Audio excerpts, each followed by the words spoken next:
Hi, welcome to video. My name is Amber. So after my last video, I wasn't quite sure what I wanted to do next. I had some ideas that I knew I wanted to work on a little bit more before I actually got to them, so I had to figure out something else. And not every idea worked so well. Reviewing every book in the Tower of Babel was taking too long, and the 100 Women challenge was too quick. But eventually I figured, why not go back to All Reliable, also known as Mario. Back in my video about the new Super Mario Bros. Series, I talked about the fact that the first two video games I ever played were Super Mario World and Super Mario All-Stars on the SNES, because I'm old. Those games meant a ton to me back then, and even more now, since they led to me playing so many video games since then that have become such a big part of my life. So in my quest to rank the worlds in the Mario series, which I guess I'm on now, it was inevitable that I was going to go back to these ones. These were the games that launched my interest into the Mario series, and for good reason. They're still quite fun to play nowadays, and I have a lot to say about them. So, as is tradition, I'm going to go through every world in these early Mario games, see what they have to hold, and then rank each world on a fun tier list as I see fit. We're gonna see how Super Mario Bros. 1, 2, 3, and even the Lost Levels fare nowadays, as well as Super Mario World. Are there any clear high points, low points? Am I gonna tear apart a level limb by limb again? Who knows? Before we get into it though, I will be playing all of these games on the SNES, because that's what I grew up with. Maybe a little bit of NES gameplay will be shown, but not a lot of it. There are some minor differences between the NES and SNES versions of each of these games, but not in the way that would really affect my opinion. With that said, let's start from the start. Super Mario Bros., the first one. It was the very beginning, and it had the classic story. Peach has been kidnapped by Bowser, and Mario has to travel through 8 worlds to save her. We've seen this many times before, because the format got beaten into the ground in future games. Oops. It introduced plenty of core enemies in the franchise, and the classic power-ups we all know and love, like the Fire Flower, the Star, and that guy. There isn't really anything else I can say about this game without just talking about its levels, so let's get into it. It's time to head into World 1, the first ever World 1. Now, I mean straight away, considering how long this game has been around, and how much of a classic it is, many people are very familiar with the first world, especially the first 2 levels. 1-1 has a layout that, in the current era, really screams nostalgia. It's been remade countless times in other titles, it's pretty recognizable, and those first ever secrets of the bonus room and the hidden one-up are basically public information now that it's been almost 40 years. Almost 40, Jesus, what the hell. 1-2 follows, the first ever underground stage, another one that is burned into the memories of many. The first walk up to the pipe at the start, getting introduced to piranha plants, an enemy that is so iconic, and yet I still have to double check the spelling every time I write its name. Most notable, of course, is the secret. Going above the stage takes you to the warp zone, letting you skip to a future world. Everybody knows that. Also, I wall jumped. 1-3 has us go higher up, on tree things. I've never understood what these really are, or cared. It's a simple level, just with death from falling being more likely. This leads to 1-4, the first castle ever. It's basic, some simple platforming with fire bars and a little lava, before we reach Bowser. In his most primitive form, he just vibes. Killing him is easy, just hit the axe. I'm required to say all these things by the way, that's just how it works. We go past him and meet Tund. The princess is in another castle, and we'll never hear that again, right? Also, before pedants get in the comments, that wasn't Bowser, that was a fake Bowser, which matters. That's the first world done, and most of the rest will be a bit quicker to talk about. It's a classic, because of course it is. And despite the sort of plain energy at times, I think B rank is fair for it. It lives on for a reason. That reason being that it was the first one. World 2 next. Starting with 2-1, we see a little bit of greenery. Despite world themes not really existing yet, they did try to make these early worlds stand out a little bit. This level is nothing too crazy, though paratroopers are around a little. I have an opinion on those, and it's almost neutral. The level ends with a spring platform, just to teach you about them really.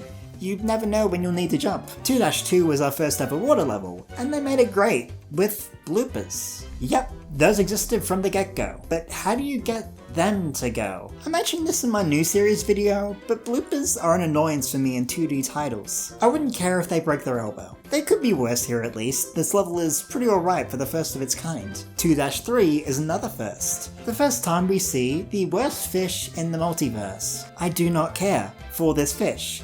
It is mean. I hate it. I will make sure it gets turned away at the pearly gates. At least we get a mushroom.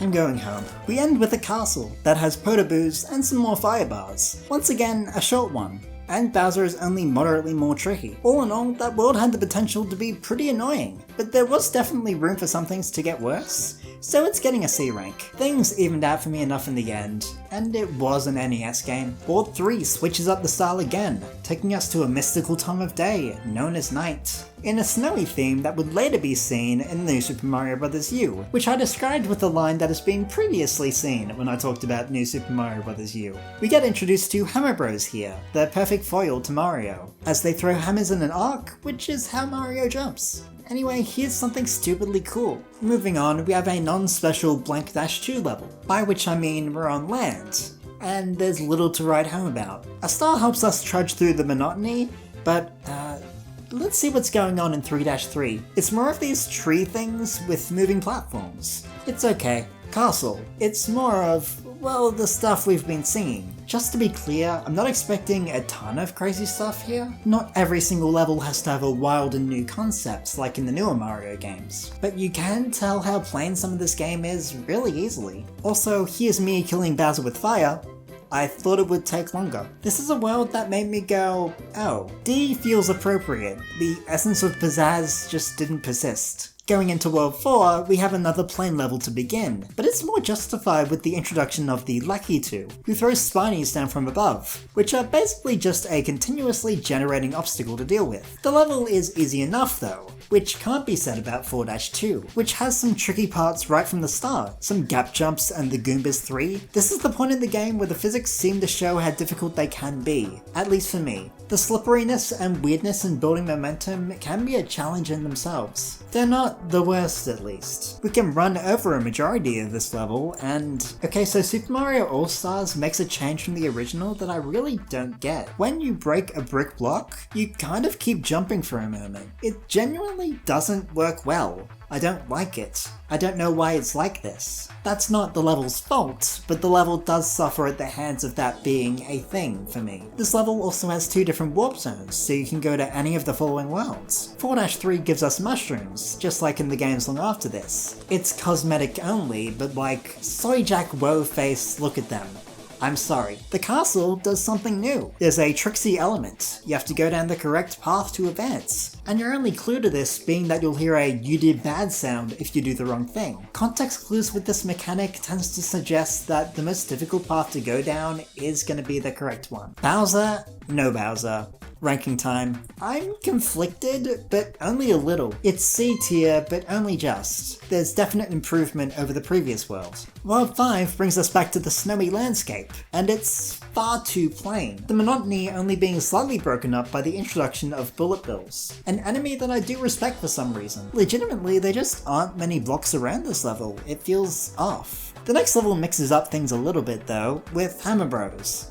What the hell? Some block variation, bullet bills, and level design that I feel can be best described as cunty. 5-3 brings us back up high, now with bullet bills coming for us from off screen. If I had to make a complaint about this level, it's kind of easy. I went through it way quicker than I expected just because there wasn't really much danger for me to face. Lastly, we have 5-4, which introduces longer fire bar, which, as the name implies, is like a fire bar, but extended. It's like the other castles, just a bit harder. You know how people say that every book is just a remix of the dictionary? The castles are basically that in Mario form. Bowser at the end, and there's nothing special here. This is another world that just gets a D ranking, nothing special enough to get it to average. Next up though, they call it World 6 because it takes place at 6 PM. I wrote that joke at 6 PM and it was this dark. 6-1 is another Lucky 2 level, this one featuring a ton of stairs, and it's definitely a bit above the plain flat designs we've seen more frequently in some past levels. This stays consistent with 6-2, where pipes are more frequently placed around, or with piranha plants in them. It's a little stop-starty, yes, but still a level I found cool. 6-3 is neat, more tree sky stuff, but with springs, more moving platforms, including the pulley ones, and these that are sensitive to being stood on. The way the springs factor in here feels very fair. They aren't tricky to manage, it's just timing really. The castle is our last stop once again, and it's basically just fire bars, but in a higher concentration. You'll have to be cautious with movement. The Bowser fight is different though, finally. Well, not finally actually, because he just throws a million hammers. For fun, it's not a massive change, I just... you know... you trust someone, you believe they're gonna be good, and then they throw every hammer at you. It's still Bowser though, so it's over. Overall, I don't mind this world. It's not super crazy, but it's perfect for C tier. Not too shabby. Following that, 7, which rhymes with heaven. Is that a good omen? Well, 7-1. Snow time and bullet bill time. There are a lot more here than usual, and they're at a fair variety of heights, meaning that you have to keep on your toes to stay alive. And if you get a mushroom, fucking duck.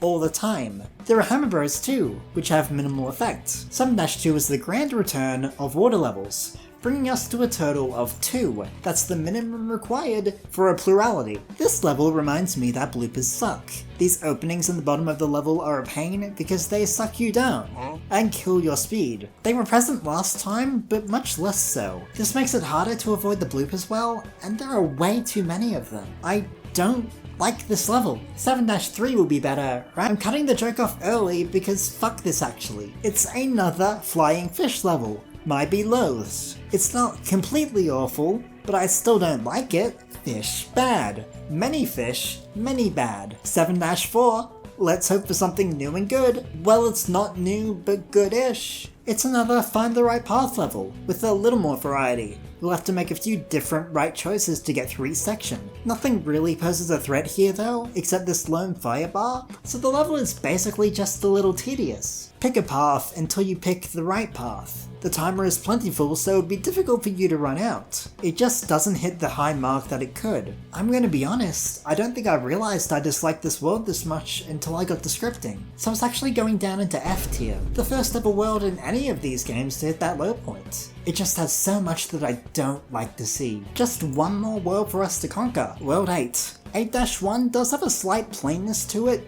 but there are more enemies around than in past levels I've taken issue with for this. There are way more pits, plenty of piranha pipes to be careful around, and the dilapidated staircase at the end, which sends a clear message of, yeah, don't be stupid. 6-2 has us dealing with a small plethora of things. Lucky 2 returns, bullet bills all around, plenty of paratroopers to evade, a couple with more precise jumps, and a staircase well known for that one bullet bill glitch. 8-3 is a pretty damn good build up to the final level. The castle is in sight, and enemies are being thrown at you like crazy. It's like the previous level, but a little more intense, with plenty of hammer bros taking center stage. The level's end is one that I know I've seen talked about before. It's the faint remnants of a staircase, which we should recognize well. The absence of most of the infrastructure just makes it look like it's a really difficult challenge. But it's a mind game. The previous staircases were like this, but without the blocks reaching the ground. It just feels like a much greater challenge because of that, which is so cool. This leads to the final castle, which brings back the looping level idea, but instead we have to find a pipe to go down to advance. And,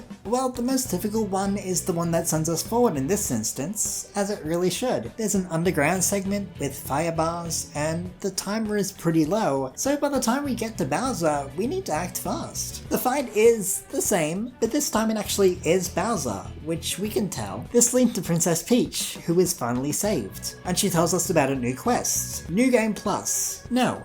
Hell no, we are not. We finished the game right there, which means oh golly gee, we gotta rank that last world. I'm impressed. The challenge level was high, but fair, so this one is hitting B tier. It's pretty good. So that's all of Super Mario Bros. It's not perfect, obviously. It's decades old and was the first game in the series. It's not going to stay at the height of things for all eternity. Of course, it's still relevant nowadays. Levels in it have been recreated an umptillion times, speedruns of the games are insane and have been steadily improving for years, and all of the things present in it are present nowadays. For better or worse. Listen, But now that that's done, let's move on to a game that is completely different. Super Mario Bros. 2. Wait, no, not that one. I want the real Super Mario Bros. 2. Perfect. So it's nearly common knowledge at this point that the Super Mario Bros. 2 we saw outside of Japan is not what was intended to be released originally. What we saw was a reskin of a game called Doki Doki Panic, so it's a fake Mario game. But also it's not really, because Doki Doki Panic was basically made to emulate the idea of a Mario game. It just has different characters, who I googled for a while and I don't know anything about them still. What Japan knew as Super Mario Bros. 2 would later be released to the rest of the world as Super Mario Bros. The Lost levels as part of Super Mario All-Stars, and it is substantially harder, to the point where they were worried that US audiences would turn away from the Mario franchise because of the game. Playing it myself,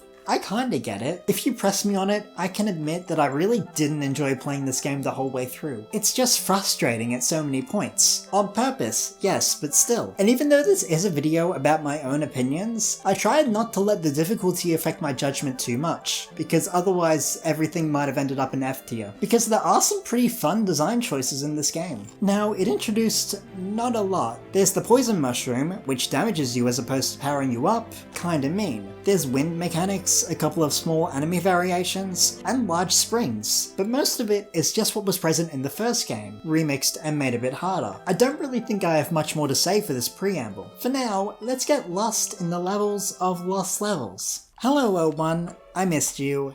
Why didn't you call me back? Straight away, some of this game's difficulty is apparent. The first mushroom is harder to reach, the new poison mushroom is available in these first question blocks, piranha plants are abundant. Basically, this is a level you'd probably expect in the mid-late game of the last one. Next up, we head underground. You know, like we do, for a slightly harder take on 1-2. More floor gaps, and not one, but 3 different warp zones, leading towards 2, 3, and 4, the harder ones to reach sending you further along. 1-3 is more of this theme, plenty of floor gaps and harder platforms, and they brought bloopers to the sky. They're honestly pretty cool enemies up there. Swimming makes them the worst. Being able to jump off of them is kind of awesome to me. A fun early level there. Last is the castle, and I bet there's gonna be fire bars. Oh yep, there we go. Gaps and fire bars are about it here. It's not really much harder than other castles, other than this one jump. With that done, honestly, this world was pretty good, just with that last level being slightly meh. That feels like enough for it to reach B tier to me. It's a good showing of what more can be done with almost entirely just what we saw in the last game. Then we have World 2, and it's nighttime once again. We've got some bridges, trees, and a bit of water, and are introduced to green springs, which are way more powerful than the ones we've seen before. You'll end up off screen and just have to hope you stick the landing. 2-2 has a plain energy with a few tough jumps and big gaps with blocks. The most noteworthy attraction here is this section, where you need to find and jump up hidden blocks to advance, because you won't make the jump over the gap. It's the first time in the series that hidden blocks are used to advance like this, a thing that is basically only ever done in this game. Usually hidden blocks just hold a power up, or you use them to make a bridge for yourself, but this is a trick. Despite 2-2 not being underwater, 2-3 brings back the flying fish.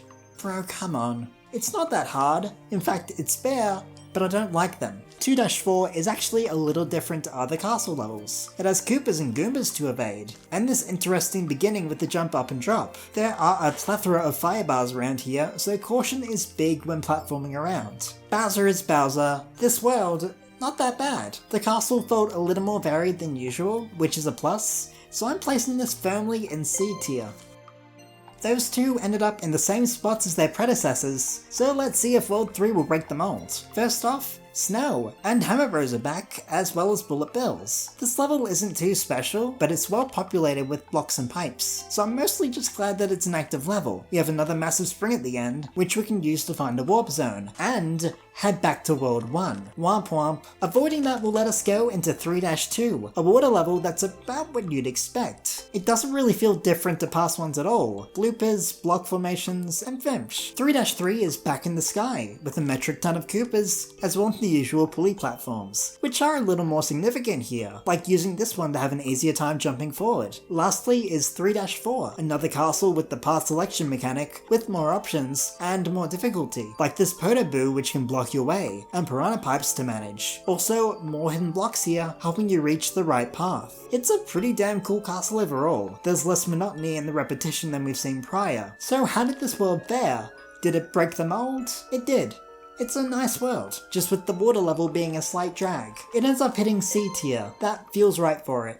Now let's go from 3-4 to World-4. The first level is familiar, with the Lakitu throwing Spinies down from above, but this time things are a bit trickier here. There's a spring that you need momentum for to be able to clear the gap, and a more close concentration of enemies near the end. It can be a lot to handle. Speaking of a lot, 4-2, having plenty of Bullet Bills from second one, Lakitu showing up briefly, a pipe like this where you need to run up, Hammer Bros standing in your path, something that is not fun. Like, they're painful. They just are. It's a bit of chaos. 4-3 follows this up with more sky shenanigans, pulley platforms, and the first known instance of us having to specifically jump off of an enemy at the right point to make a jump. This will be seen more. There's also this point, where you have to either go up or take a leap of faith. Nice level, I'd say. The challenges are quite good. Last, the castle, with big fire bar, multiple this time, as well as this tough jump up to Cooper Alley, and Hammer Bros. It's a tough one to get through overall, but at least the battle at the end isn't too bad. With that world down,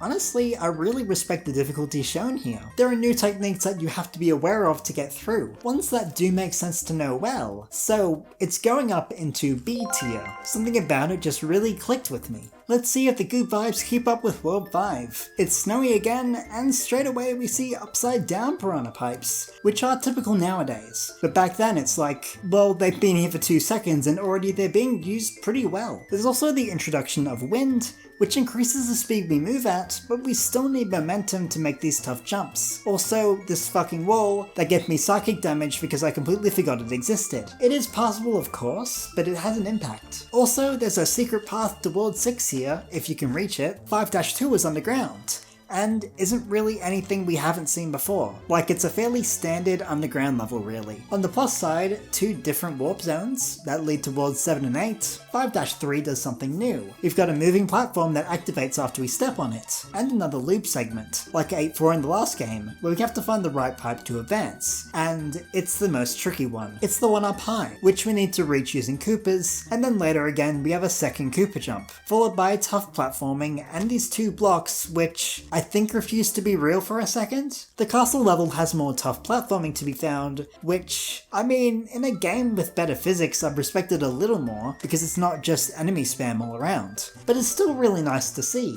At the end, I'm kind of conflicted. Something about this world really does speak to me, even with the rough spots. For me, I think it's A tier. It's the first one up there, and I think I just love it. World 6 is next, because that's how numbers work, and 6-1 gives us a mushroom immediately. Finally. Good thing too, because now we have Hammer Bros to deal with again, and some more windy jumps. It's a tough start to the world, ending with a bunch of piranha plants to manage. 6-2 sends us into the sea once more, with bloopers and a ton of floor gaps, which function in their funny little way. We also have to deal with these platforms moving around a little. I really did not like this one. Swimming feels kinda janky, and this suffers a lot just from that. 6-3 is a fish level, we've seen these. At this point, what could they even add to a level like this to make it stand out amongst the ones that are very much the same? Well, I'll tell you what, they didn't have an answer to that question either. It's just another level with a lot of fish. Annoying to get through. 6-4 starts with a wide gap. Velocity, there's more of the find the path mechanic here, and it doesn't quite feel fun. You have to go under a long fire bar, and, well, I meant to go up here and somehow it didn't work at first. That's fun. Also, one of the SNES improvements made for this game was that platforms are behind the lava, not in front. This is barely visible, and even if it was in front, there'd still be the issue of red, so like, weird choice. Bazra's hammers again also, so that's something. How did I feel about this world? Take a guess. Take an F. The moving platform in the lava tipped the scale right at the end, because even though that wasn't an issue in the original, this was the first time that a lot of the world was seeing this game, so it doesn't feel right. Good night. Again. It's World 7, and from the get-go we see more wind, and it's fairly present in the first section. A lot of winding up and down, and brief fish moment. There are also these Hammer Bros which just walk towards you, menacingly. I hate them, I don't like them, why are you doing this? Also, weird thing, if you reach this pipe, you head into a secret area, which sends you through an extended path which only results in a couple of extra coins, and skipping the hammer duo. Like, only skipping the hammer duo. A part of me thought I had broken the level for a moment because it just seemed odd. 7-2 has a Lakitu and another looping platform segment. It functions basically the same, with only one path out. An awesome thing happened here in this level, but beyond that, it's fairly alright gap jumping mostly. But better than a water level. 7-3 is notorious-ish. It's a level with huge gaps, and wind, and spring jumps. You have to launch up into the air without definite certainty of where on the screen you'll end up landing, fighting against the wind as well. It's considered one of the harder levels present in the game for that. I didn't think it was that bad. I was kinda good at landing. Really, the only difficult part for me comes in at the end, with these single block jumps with fire bars, and still some wind, until it stops out of nowhere for some reason. 7-4 is last up, with more platform messes, erg to this part, these Koopas, and this dip thingy which I also find okay. Also, I am impervious to hammers. Unlike you, who is pervious to hammers. That's probably not a real word, and I can see why. This world has some ups and downs, very literally, and even though I'm good at the spring thing, it's not actually a fun idea for a level. So D tier is where this belongs. Looks like we're at the end now. World 8. If you need a sign of how annoyed I was at how this game is, when the wind started up here, I said out loud, I'm already mad. So I managed that jump alright, somehow, probably shouldn't have. Same with this one, which is followed by stalking Hammer Bros again. I don't like them still. They can turn around if you get past them. That's fun when you're me and you hate them. Also, backwards warp zone again. Lol, Lamau. 8-2 starts with a fairly plain enemy segment, and a wind spring jump. Also, this level loops, but the way out is this vine block here. I find that fun. I'm lying again. On the bright side, we head up into the clouds. You know I love sky levels in these games. Not this one. Lucky 2 is here, with springs and more Hammer Bros. I sure do love playing Super Mario Bros. The Lost Levels on my Nintendo Super SNES. Yeah, this was the point where I was like, fuck this game, I think. Hidden blocks at the end, right next to following Hammer Bros. Erg. Very erg. It's a lot. I get this game is pain, but there's just so much lot. 8-4 is familiar. A little looping, a lot of fire. I bit my tongue playing this level. Blooper in the water zone again, a downward sea jump, and a fake Bowser near the end for gigs and shittles. I don't understand this giant hallway also. Maybe there's a technical reason for it, but I don't like whatever it is. Anyway, we've reached the end of our journey. Peach teases us with a difficult quest again, but it's not the same. Fuck. Okay, first the ranking. I'm not someone who loves difficulty to the point of why. It's why I don't really play Celeste mods, so I can't really say I enjoyed much of what this world brought. I at least understand why it's like this. So, D tier, not quite F. So, if you manage to get through every world without warp zones, you can play through World 9. It's sure to reward you for getting through difficult levels with more difficult levels. It's sure to, yet it doesn't really. The world starts with a level that almost feels like it was underwater by mistake. I don't believe that's the case, of course, it just had that vibe since the layout is reminiscent of normal levels, but flooded. Like there's even a flag at the end. Following this, we've got a second water stage, this time with Lakitu throwing Spinies down for most of the stage. This one is definitely meant for water. It's also maybe the easiest level in the game so far. At least for me, I didn't really have any struggles. 9-3 has a castle-like layout, but is outside, and interesting to cheese. This world is weird, that's just the word for it. Weird. Our last foray has us underwater once more, and we see Japanese characters that spell out arigato, which, if my knowledge of foreign languages is correct, translates to Arikat. These feel like unfinished levels that were just kind of thrown in together in a way, and maybe they were, who knows, it's strange. The whole world is. I'm honestly tempted to make a tier just called What for this one, but I'm gonna put it in F instead, because what were they doing? After that, if you were beaten the final Bowser 8 times, or if you're just playing this version at all, you can play worlds A through D, special secret worlds that are interesting. A-1 is similar to 1-1, standard in some ways but well populated, with more of the goddamn Hammer Bros around, and a Koopa-ridden staircase at the end, in a setting where you can easily jump over the flagpole. A-2 is like 1-2, with the same sinking platforms, piranha plants, abundance of brick blocks, and yeah, Hammer Bros again. On the bright side, Warp Zone again, love those. There's also the section where, if you have a mushroom, it's easier to go up honestly. Like it's harder to get through that gap. A-3 is cloudy, and fishy, and windy, the 3 E's, and oh that's it. Quick level there, not much to say. It's a fish level, we know these. A-4 is a castle level. We know these, they just are. Things. With bullet bills though, that's one change. So, how was World A? Not great. Welcome to D tier. World B is here though, maybe it will hit B tier. It doesn't start out too special, it's a standard enough level, B-2 is underwater, and once again, feels familiar despite being new. I wish I actually had something to say here, but there isn't really enough going on. B-3 combines elements we've seen in all the different Sky Tree levels like this, except looping, and ends up with running jumps in a way that is kind of just a sign that they may have wanted to fill space, because really, what is the point of this? B-4 is mostly just notable for letting you warp to World D, with a warp zone that is just out in the open, but you wouldn't really think too much about it with how the level is set up. That's it. I said barely anything about this world because it gave me barely anything to say. The difficulty doesn't even quite feel there to an extent, so I think it's an F tier world. Something different could have been done here, I'm sure. Hopefully World C is an improvement. Spoiler alert, it isn't, but we'll get to that. It starts snowy and takes the form of a kinda difficult standard level. That's what these are after all. There's a Koopa jump here at least, which is a tougher one. C-2 is fishy. Bad fishy. I'm actually sick of fishy. This level once again does nothing with the concept.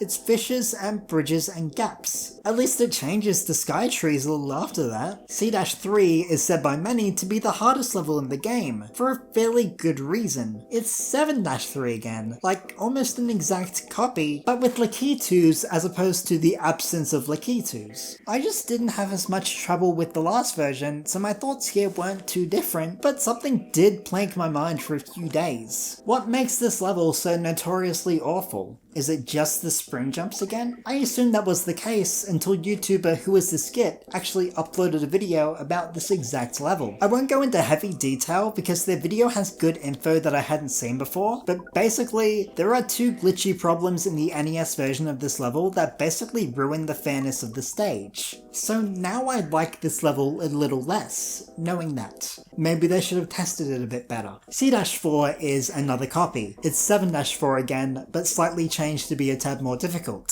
Still not that good, so two levels borrowed from the tail end of a world that I said was D tier, and the part of the world I cared for was the other part, F tier.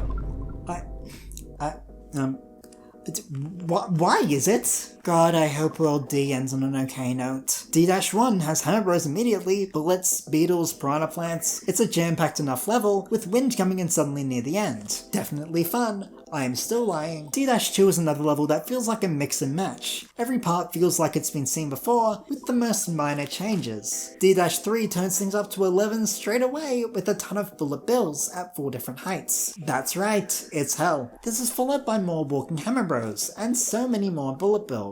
There's never been this many. I kinda like that. D-4 is a lot like 8-4, especially in the beginning area, but this time we don't loop. We keep going. We end up back on the surface. Wind and Hammer Bros. I'm so tired of saying those words. Eventually we go back down, and once again we've seen this, and there's a bit of enemy spam, but getting through all of that leads us to Peach 2. I don't know how or why, but she's here again. That's all for this world, and this game, and, well, it's fitting that this is World D, because it gets a D rank. The third level helps it reach up a little higher, but god, this game was running out of steam.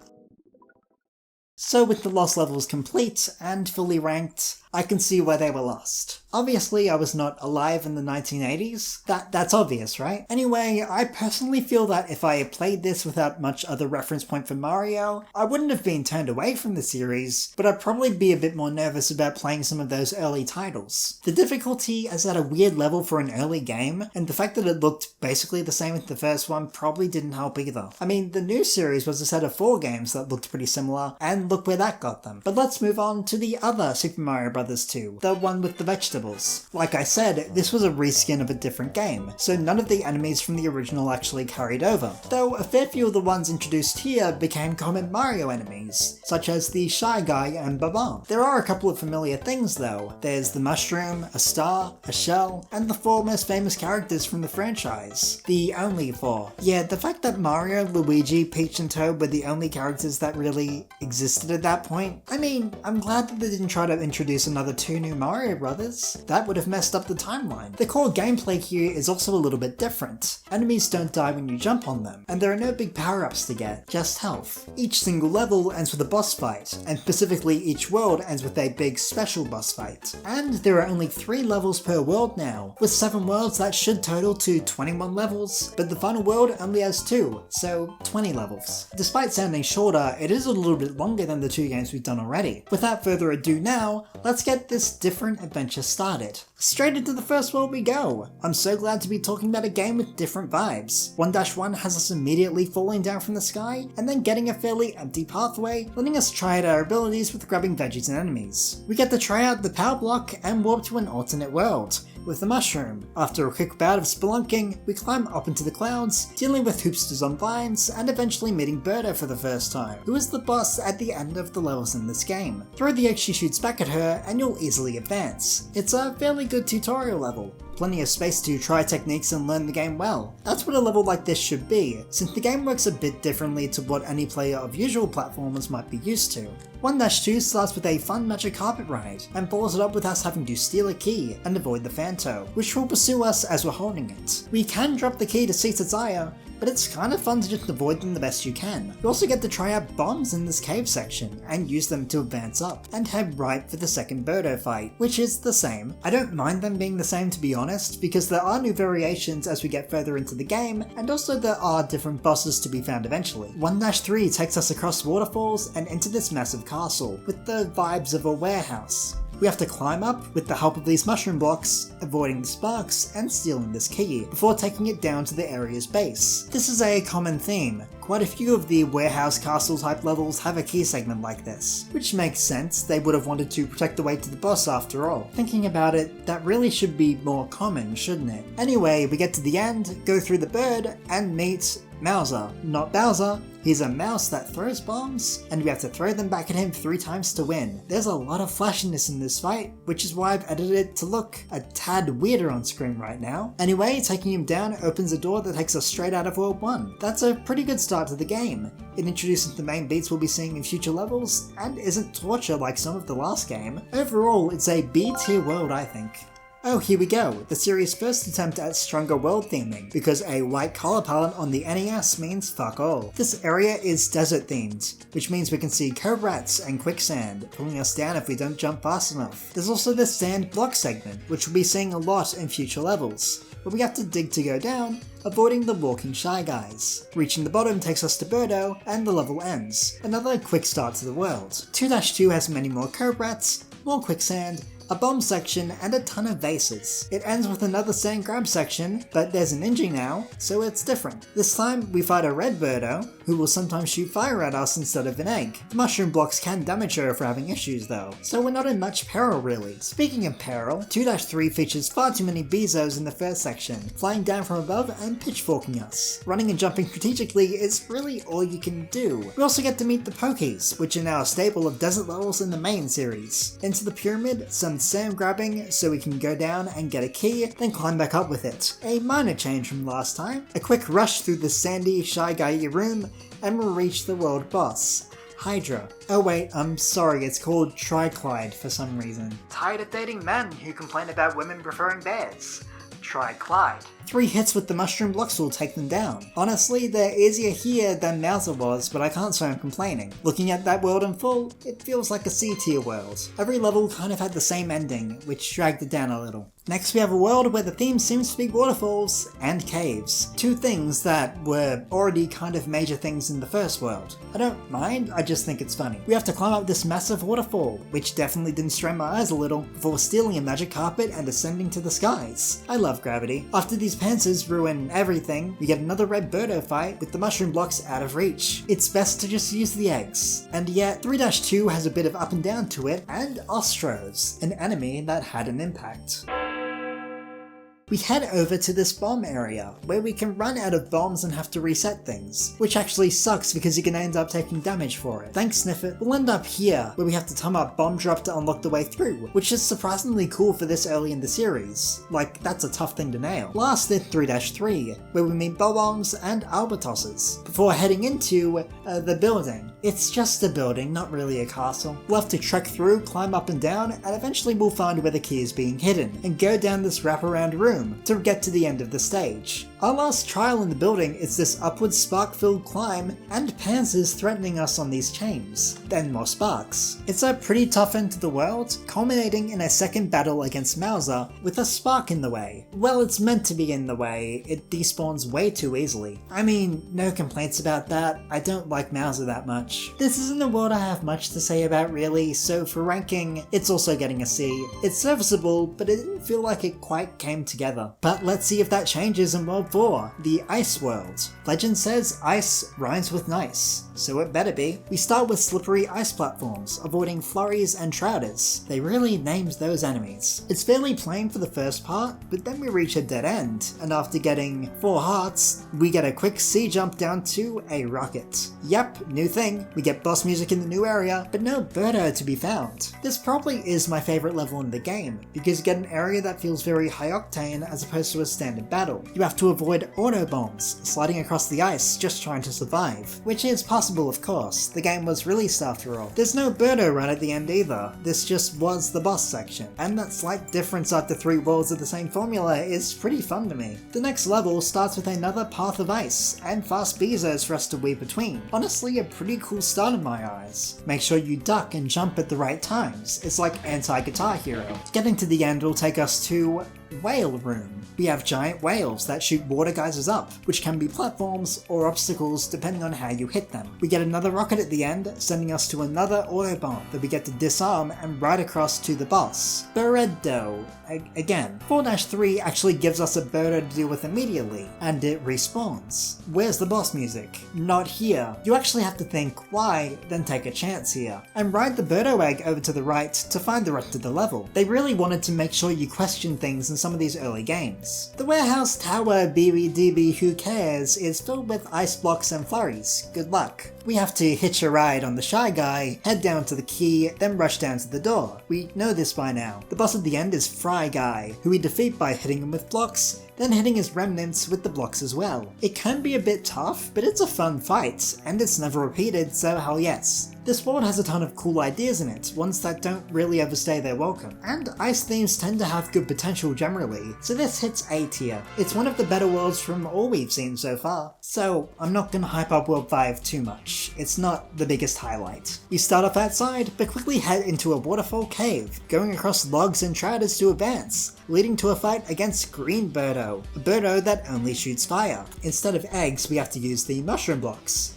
Well, mushroom block, there's only one here. It's honestly a surprisingly quick level, like I didn't skip over anything there really. 5-2 lets us escape the cave and emerge at night time, my favourite time. We can pick up bombs from underground, which will explode very quickly, so like, throw them. They blow up way too fast, really. It's basically just a moment of panic every time, nothing more. Hoopsters are common here, and we'll have to use them like the trouters in the last level to climb across. Eventually we'll end up climbing to the skies with vines, then falling back down, the predecessor to VVV's Veni Vidi Vici collectible. Red Birdo awaits us, and easy. 5-3 is last because numbers always go up. After surviving a barrage of bob-ombs and alpha tosses, we head into the caves, and have to blow things up. Definitely my favourite. I didn't get annoyed by things not blowing up close to the edge of the screen at all. We head further and go into a tree. See, there's variety. The segment is slightly odd to me. You head down, then back up, avoiding Sparks and Shy Guys and Panzers, anger. At the top, we go back outside, and why do I hear boss music? You'd think it's nothing, but after a quick rush and a carpet ride, we meet Red Birdo, kill her, and then go to the real boss, Claw Grip. He's just kind of Mauser again.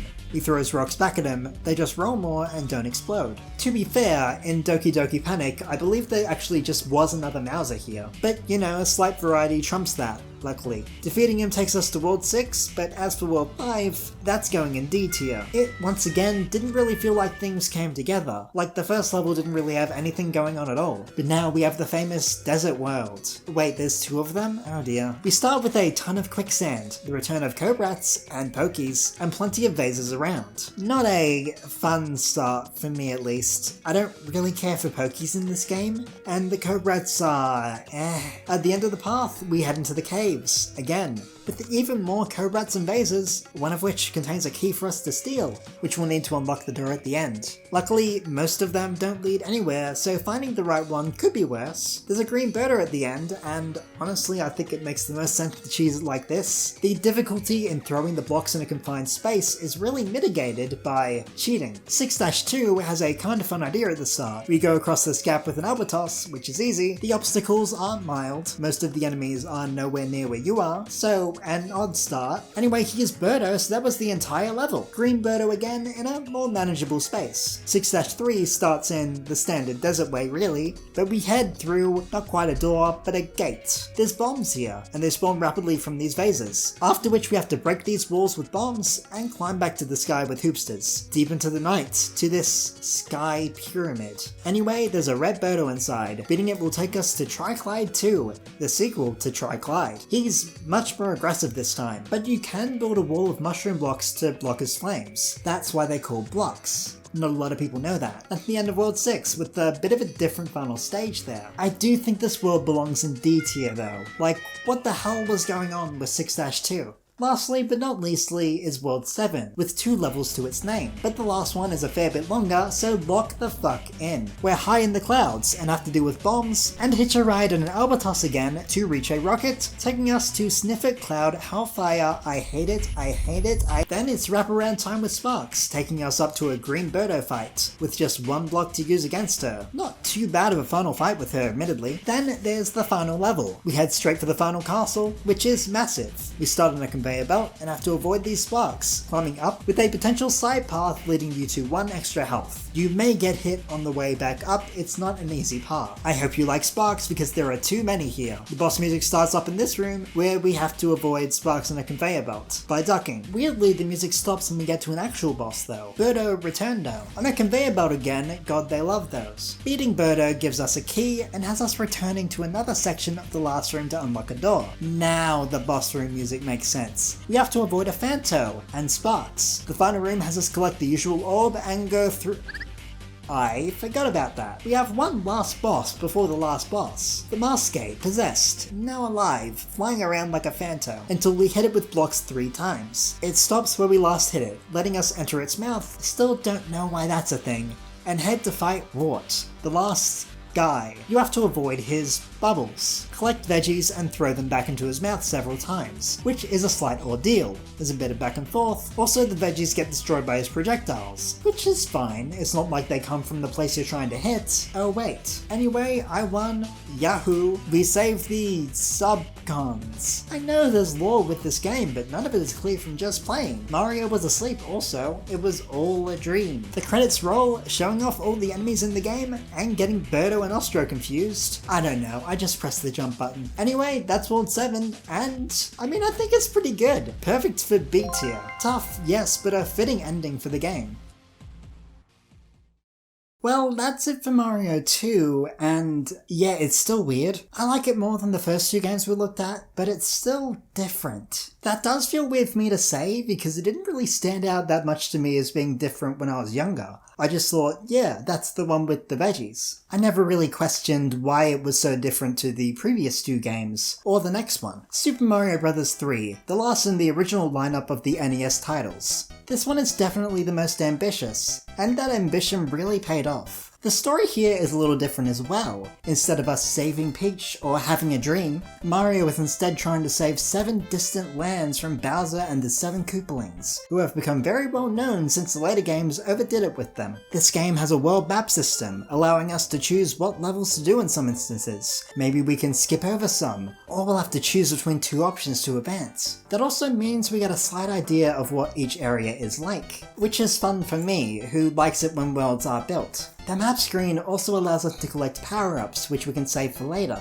You know, in case we die and need to be more than Small Mario, or in some instances use them on the world map screens. Like with this hammer, it can break rocks. The basic gameplay we saw in the first game returns, as well as the enemies from that game. We've got Goombas, rejoice! We also get introduced to quite a few new power-ups, which I'll be talking about as they get introduced. This is truly a game that is jam-packed with a lot of cool stuff, and is a fantastic end to this early era of Mario. It's a fan favourite for a reason, and I am one of those fans. I even have wall art of the game because it had such an impact on me as a kid. So, enough talk, let's play. Straight into World 1 we go, the grassland. Now that world maps are a thing, we can see just how grassy this area isn't. That's not a real complaint, it's just that out of all the colours they could have chosen, they went with yellow. The first level quickly lets us try out the big new power-up, the Super Leaf, which allows us to fly up once we get a running start. It's a power-up that had a resurgence in the last decade, which is fun to see, since I've always loved this game, and this power. You also get this cool bonus room as a reward for flying just high enough. The next level is very grassy, and has this very mild bonus room if we find the P-switch near this fire piranha. Two things that are both brand new. This game introduces so many brand new things to the series, most of which seem to have stuck, so I won't stop and point out every single time there is one, but having two in close proximity is kinda cool. Now we could just head to the fortress if we want, but since I aim to do everything in these games, we're gonna move on to 1-3, which is a noteworthy level both for having a hidden coin heaven segment, and this white block near the end, which if you crouch on it for long enough, will send you behind the scenery and let you reach the first warp whistle, which allows you to skip ahead to a future world. There are only 3 of these available in the game, and they're all fairly early on,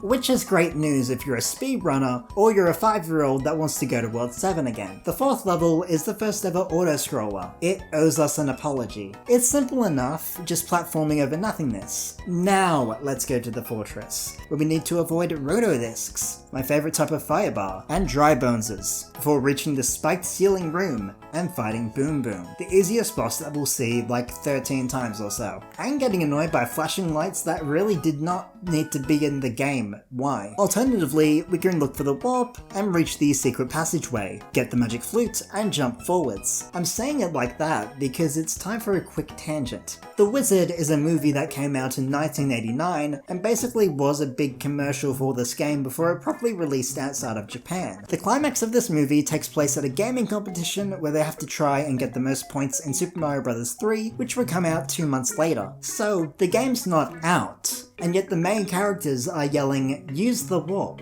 despite the fact that they don't know where the warp is. The gaming prodigy character finds the warp, despite there being no signs that it's there, on a time crunch where there isn't any reason for him to be experimenting with finding it. And then everyone already knows what it does somehow. This scene is also very infuriating to watch as someone who has played the game and has eyes. Here's a montage.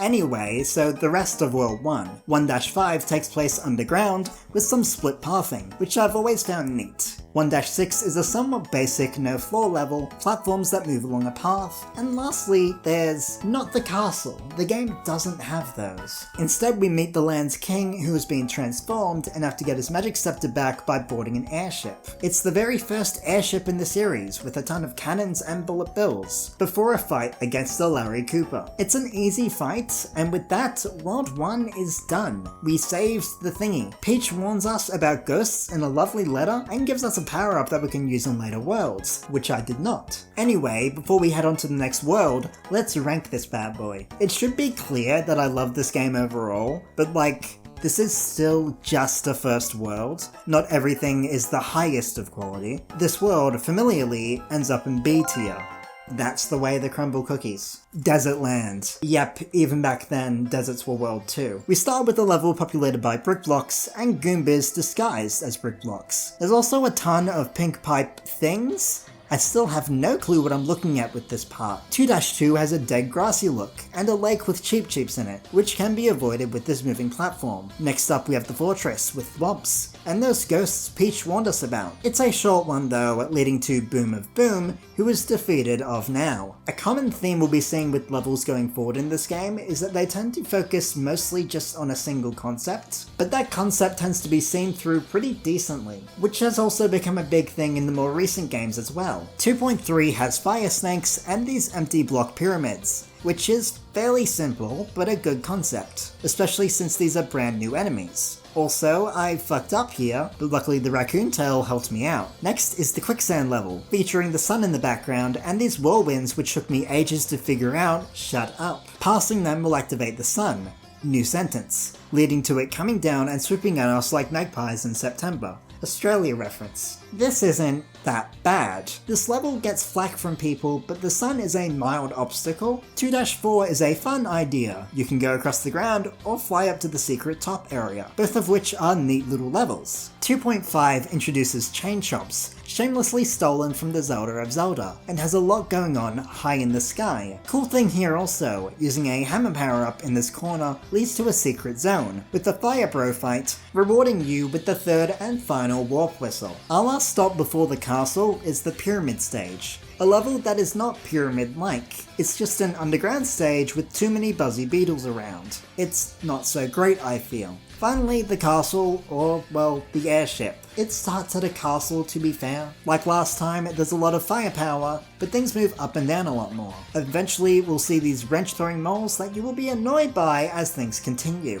Morton awaits us for a second easy battle at the end, and Peach sends us a letter informing us about Garibo's shoe, a power-up that appears in one level 2 worlds from now. Thanks, Peach. Before we head off into the next venture though, let's decide where the desert sits on our list. Like with the last world, there were a few good qualities here, but it wasn't all roses. It goes to C tier, which, if you saw the new series video, is not bad for a desert world. Next we have the water world, a stark contrast. This was also my least favourite world as a kid, on account of me being bad at it, on account of me being a kid. Like, I would use the warp whistle at the end of World 1 and just skip to World 4, because it's not like I would miss World 2. Our first stage is underwater, with bloopers back and fire lotuses, an enemy that is really not that bad. It's super slow. Following that is a level with moving platforms on paths above water, so it's safe enough. Except for the fish being oh so present. And if you fall in, good luck. Escaping water is slightly janky.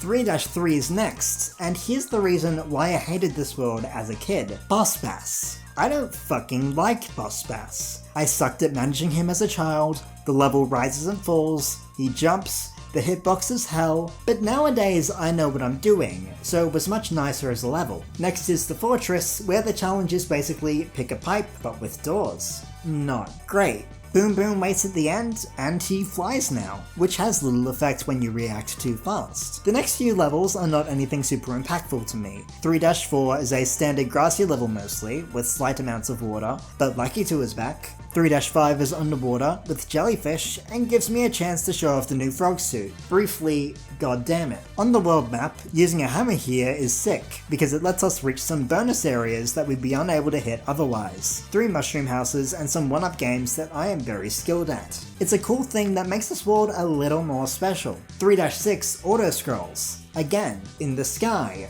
Again, with donut blocks. For the first time. We also see me doing some crazy shit by accident. Yes, I'm bragging, but look. 3-7 has spike enemies in their first iteration, throwing spike balls straight forward, like the fire spikes seen in Mario Wonder, and not like the normal spikes seen in Mario Wonder. The next fortress is underwater, having us weave around boo blocks before boom boom. It's certainly a level that can be played. Anyway, ready for things to get more annoying? It's time for 3-8. The level that permanently stunted my growth. I'm 5'4". The level goes up and down much more than the last one. There's significant danger in it. Oh, and I didn't say the words yet. Boss Bass.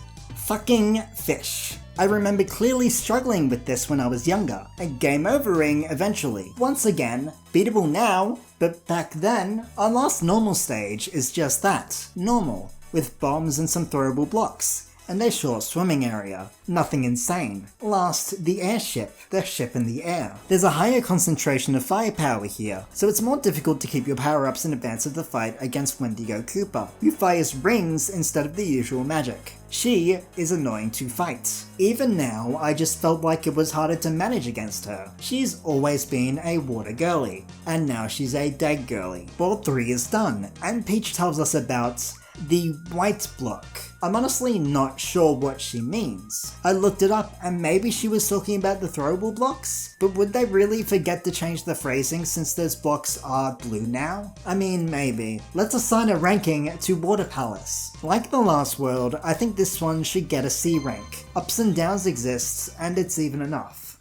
So here we are, in Giant Land, a world theme that was never seen again since, well, let's be real, as a theme, it's one note. But they played that note pretty well here. The first stage is a pretty clear showing of what they had in mind with this theme. Giant Goombas, Koopas and Piranha Plants, as well as the general terrain just seeming larger. Like big cloud, big block, huge pipes. 4-2 is an interesting subversion in some ways. It's another level that rises and falls into the water, but instead of boss bass, there's just a normal fish swimming around. He likes to pretend, I guess. A pretty neat switch up really. 4-3 starts with some sumo bros, large hammer bros that can quake the ground. But then we head underground, and nothing here is really big or anything. It's just a somewhat tough level with beetles and spinies on the ceiling mostly. I do enjoy it though. I mean, the other worlds weren't super strictly themed either, so a slight break from a theme that could potentially get old before it's over is a good call. The fortress is next, and we have to do with sideways thwomps, and walking flames that come from these wall candles. It's a pretty fun path that leads straight to Boom Boom. No real diversions or secrets on the way, just pure platforming with these new mechanics. 4-4 is a giant water level, huge blocks all around, with the Lakitu above us. The threat level is low though. The Lakitu doesn't really do much of anything here. As a level, it's probably the weakest one in the world. The next one plays around with big stuff a bit more than we've seen in a while, starting with this block pyramid, but then introducing homing bullet bills, which will hone in on us, while still only going left and right. While these aren't big enemies, and in fact a large version of the bullet bill has not been introduced yet, they have the same aura of difficulty that the big enemies have. Small in size, but large in impact on playstyle. Also, really cool secret room up here that leads to a Tanuki suit, the upgraded Super Leaf, that lets you turn into a stone statue, something that has also gotten a slight resurgence through the Super Mario 3D Blank games. We head into World 4-6 next, where I do a stupid thing, and then we see this door. Going through it will change the enemies from large to normal. It's sort of like a precursor to what Tiny Huge Island would be. Sure, this doesn't have a completely insane impact on the level, but it's fun that they allowed you to experience the stage in two different ways. Right near the end of the world, that's mostly been about size. Now, there's a second fortress available, and it's required because we need a bridge to the castle, a thing I always forget about, and have a slight embarrassment of trying to head left before noticing it again, which is a little ironic because the inside of this fortress is very clear in my mind. Donut block jumps over lava, followed by the slight block jump up, which specifically is the part that sticks in my mind for some reason. Some dry bounces, and then boom boom. Last, the airship, which focuses a little more on fire blasters, coming in all different directions. It's a slower one, where the idea is just that you need to keep making sure you're stood in the right place. Iggy Cooper is at the end, and that was easy. Peach sends us a letter, informing us about the warp whistle at the end of World 2. Hey Peach, we're not there anymore. With that world down, here are my total thoughts. This is the best world so far, I think.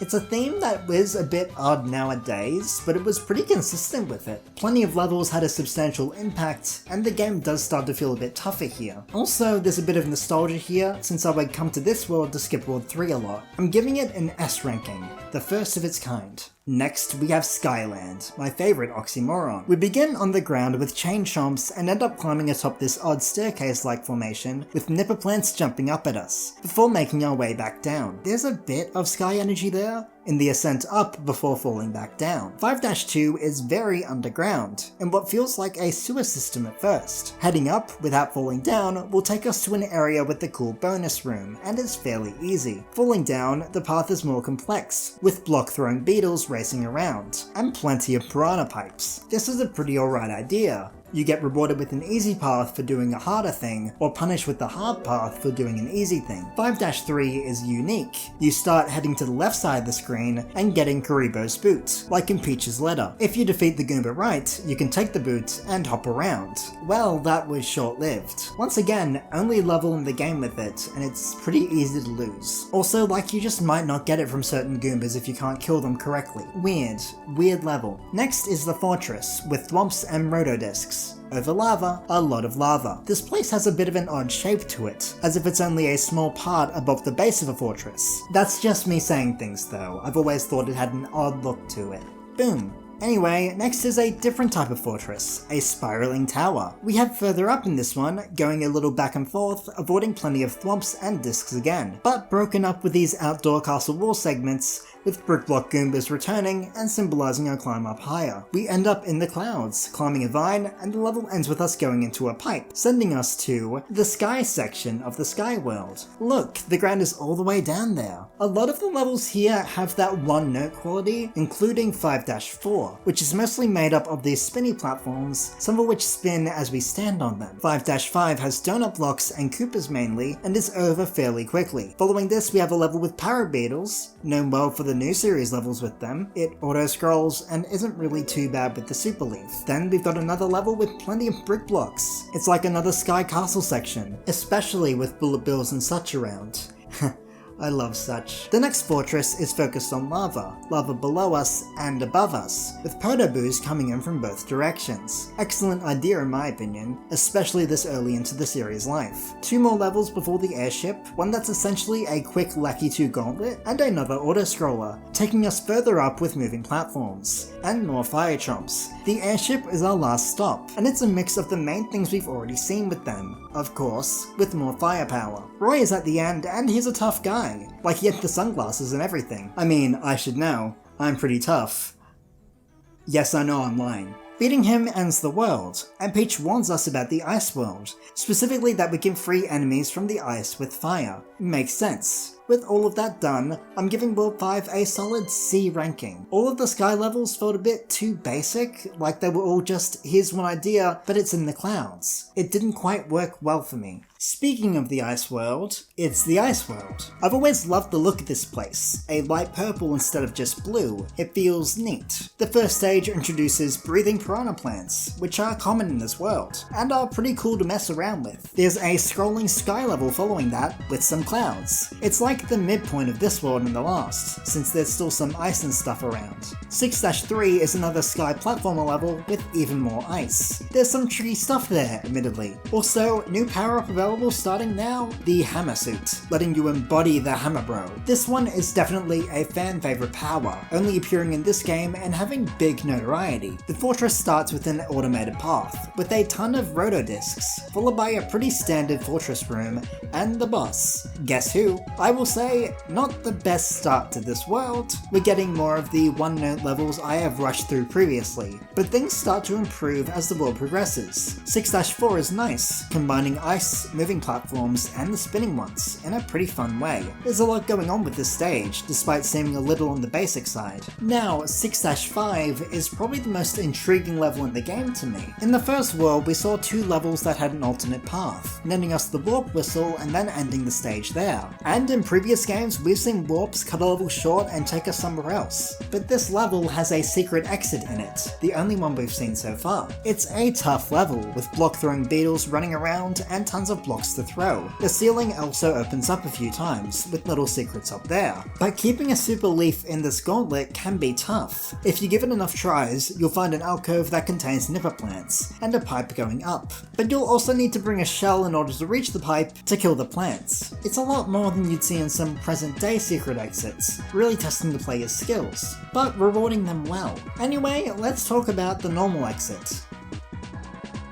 Oh, right, that was the normal exit. There is no secret exit. The level loops you around again and again, giving you super leaves for you to fly up there and beat the stage. It's a pretty tough path, and one I definitely didn't find as a kid. It's a level where you're really meant to explore and be skilled to get past. It stands out a lot for that, and not in a bad way. 6-6 is underground as well, and pretty cool. We've got spikes and tiny pools of water containing fish, and a pretty big swimming section as the level goes on. It's not as intense at 6-5, but still pretty sick.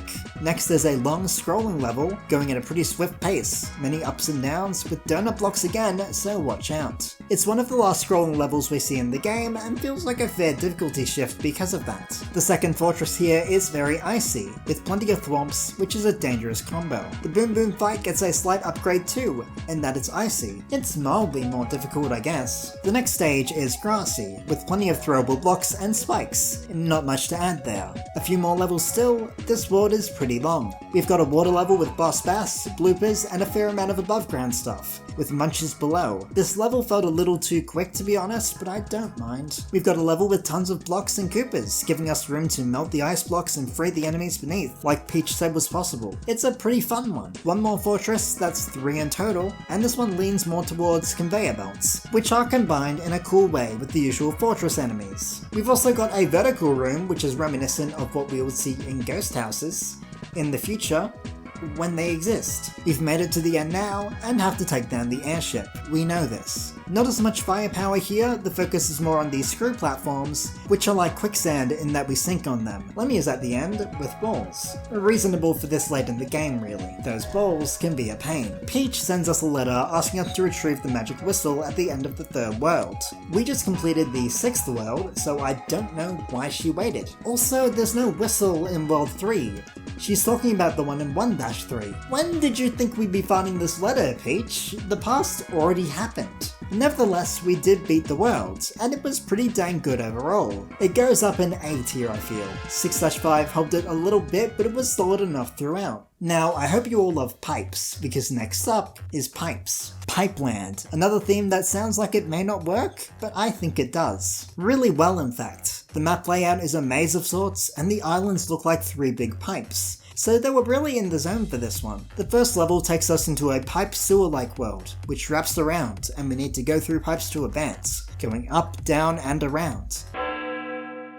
This area has a sick vibe to it, especially with how you can track Mario's movements in the pipes. 7-2 is pretty cool, taking us to a desert world again, with a lot of pipes around, letting us go up above or swim down. We'll need both though, since this area here requires a no-block bridge to get through it. It's another one with a cool vibe. 7-3 gives us a star immediately, which we can chain around for a while before having to deal with Lucky 2. Oh, there's the pipe, okay good. 7-4 is an underwater auto-scroller, a bad phrase, but not a bad level. Tons of jellyfish are around to precisely swim around. The bloopers are annoying, yes, but they're always like that. I can't explain it completely, but it just felt like a nice water level. Not one that makes me go, ugh. 7-5 is fucking awesome. It's very underground, in a real pipe maze-ish zone, with bombs and Koopas, a lot of going back and forth, and some slight puzzle energy as we head through, with the hidden blocks helping us get over some gaps, especially with this part at the end. It feels more substantial than a lot of levels, because you have to actually do things. That's been a slight theme of this world so far. The levels are more than just point A to point B. We also have this enemy level, which is a small pipe-filled course with tons of piranha plants, which leads to a P-wing. Nothing crazy, but it's a neat quick break. The fortress is like another 6-5, because the energy is of a puzzle to solve. A tough one too. The first room is full of brick blocks, and breaking the right one gets us a P-switch that will allow us to reach a Tanuki suit, which is given to us so that we can fly up in this empty room and find a secret pipe, which takes us straight to Boom Boom. I do love that specifically the Tanuki suit, also, since this makes it sort of a fun fight. You can just do that. Also, the time limit here is fairly low, so it might well take you a few tries to get everything the first run through.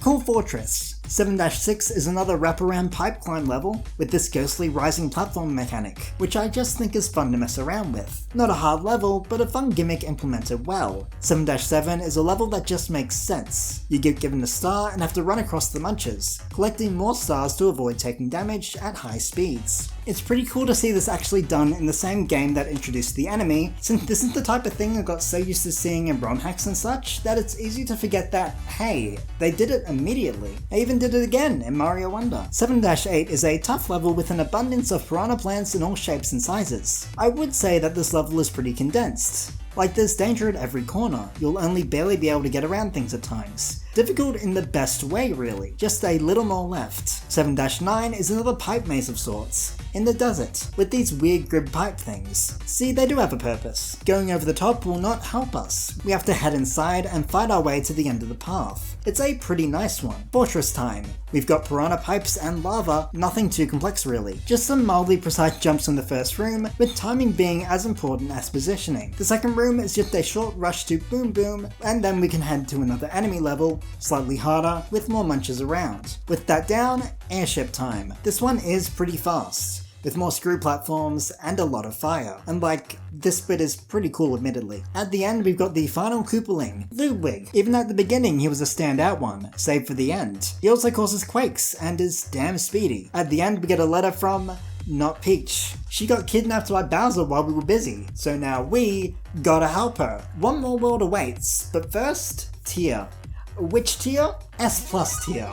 Yes. Pipeland is so good, so many fun concepts and cool levels saved until near the end of the game. The map area is great too. It's such a cool world, and I legitimately think about it a lot. It's one of the ones I've been waiting to talk about the most since I decided to start making more of these videos. Our last world here is Darkland, Bowser's domain, I guess. It's an interesting area, mostly because there are only 3 traditional levels for us to play through. More on that later though, because we start with tanks. I won't be showing a ton of footage in this level just because the bob-ombs are not great visually. That was a choice. The tanks are like an airship level, just taking place on the ground rather than up above, climbing across a barrage of different tanks as the level scrolls, with the enemies we're used to eventually reach a boss. Boomerang Bro. Whatever, he's dead. The next level is, well, you would think it's an airship, but it's more of a ship. There's water below, which we can swim in, but shouldn't. It's not smart. There's plenty of firepower up above, and pretty typical airship layouts as we progress to the boss room, including the new Mega Cannonballs. The boss at the end is Boom Boom again. It's normal. This next part of the map features 3 optional levels. We may not have to beat them, because as we pass these voids, we may or may not be dragged down by the hands. Funnily enough, I just didn't get dragged down by these hands the first 2 times. Usually it's every time. The hand levels are quite short, taking place in a deep lava zone, just focusing on one type of enemy and ending with a simple power-up. There's a fish one, a hammer bro one, and one I had to go back to with Podoboos. They're not bad, but if you fell in the airship after avoiding one, you might have to face it. The airship I mentioned is made up of a ton of small ships going at really high speeds, with fire and rocky wrenches. It would be wise to bring a leaf in, which I did. Boom Boom is at the end and is easier than the actual level. The next area has normal levels in it, finally. First we've got a slightly foresty area with piranhas and some tight bullet bill platforming. There's also a boo and some familiar platforms. It's a real smorgasbord of everything we've seen in the game, and it's put together in a tough way with plenty of large jumps. The next level is a grassy desert type area in pure dusk. There's a ton of quicksand pits, and then the angry sun returns halfway through the stage. And he's not that bad since the level is more vertical than the last one he was in. I also strongly remember there being a rumor that there was a secret area in this level that led you to a cloud power-up, which is a power-up that allows you to skip over levels. Side note, why did this pipe lead to the path we're on? Next is the fortress with a ton of discs, thwomps, and doors. It's like a maze, and we have to find the right way to get to the end. If you ask me to explain how all of this works, I don't know. It's weird. I just know that it's here, using the P-switch, that's where the boom is boom, and on a conveyor. At the end, we can reach the last area. Bowser's castle is in sight, but first we need to fight,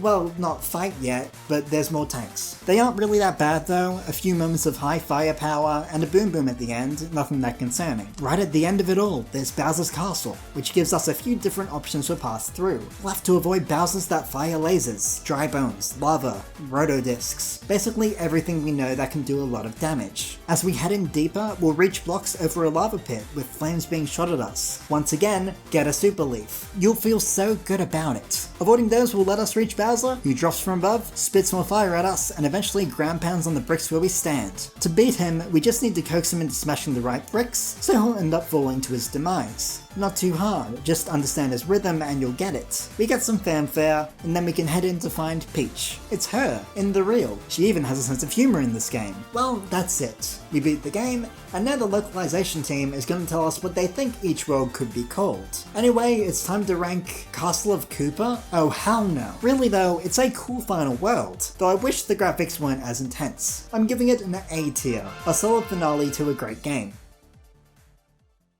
Well, that's all for Mario 3. Technically, I could have also talked about the GBA remake of this game, which introduced a bunch of bonus levels available through e-reader cards, with a single special world. But those were special levels with brand new things, made over a decade after the original game came out. Also, I don't know what an e-reader is, so those won't get talked about or ranked by me. I'm sure they're fine though. But anyway, that closes the door on the NES era of Mario, even though I have been playing these on the SNES. These games were quite good, even with some sore spots, but now let's look to the future. And by the future, I mean just 30 years ago, to an era of Super Mario World. The big new Mario game, building off of the first titles in the series, was here. It had some of the best parts of the previous games, which is to say that it took a lot from Mario 3. It had a big world map and a power-up that enabled flight, but things were different. We're in Dinosaur Land this time, saving this distant network of islands from Bowser & Co. once more. And also Peach has been kidnapped from the get-go. We'll have to brave 7 worlds to get to the end of this journey, and we've even got a new friend,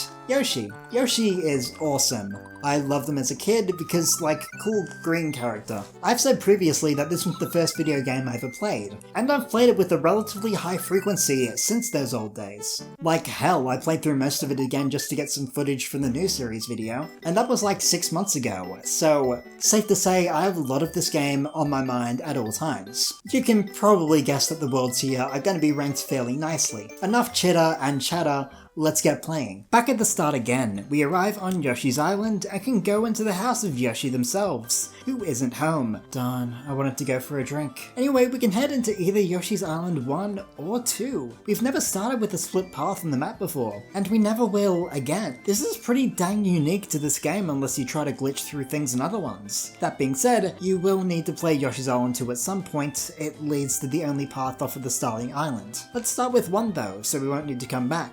Right from the get-go, there's a lot. A naked Koopa slides down at us. Then a banzai bill comes right over our heads. The idea for this level is that it's meant to be just a tad more difficult than the other ones here, and it definitely is. Only just. Plenty of banzai bills come towards us here, and we get some nice chances to test out the new things we can do in this game, like spin jumping and throwing things upwards. Getting through all that lets us climb up to one of my favourite things in this game, the first Switch Palace. Switch Palaces are special levels that lead to you hitting a big button, activating colour blocks all over the land, like in that new Wii world, but permanent. There are 4 different palaces to find, and this one is out in the open, basically just so you know what they are for the future. This is just a fun thing I've always loved with this game, because it's different. The Yellow Palace has a lot of coins for us to collect with this P-switch, but beyond that it's just the switch. Fun fact about these switches, when you hit them, there's a 1 frame window where you can jump again, so that when the game pauses, you're up high in midair. I first heard about this in a speedrun video about 10 years ago, and for some reason it stuck with me. I've always remembered it when I've gone to these levels in the decades since. Anyway, I mentioned that because...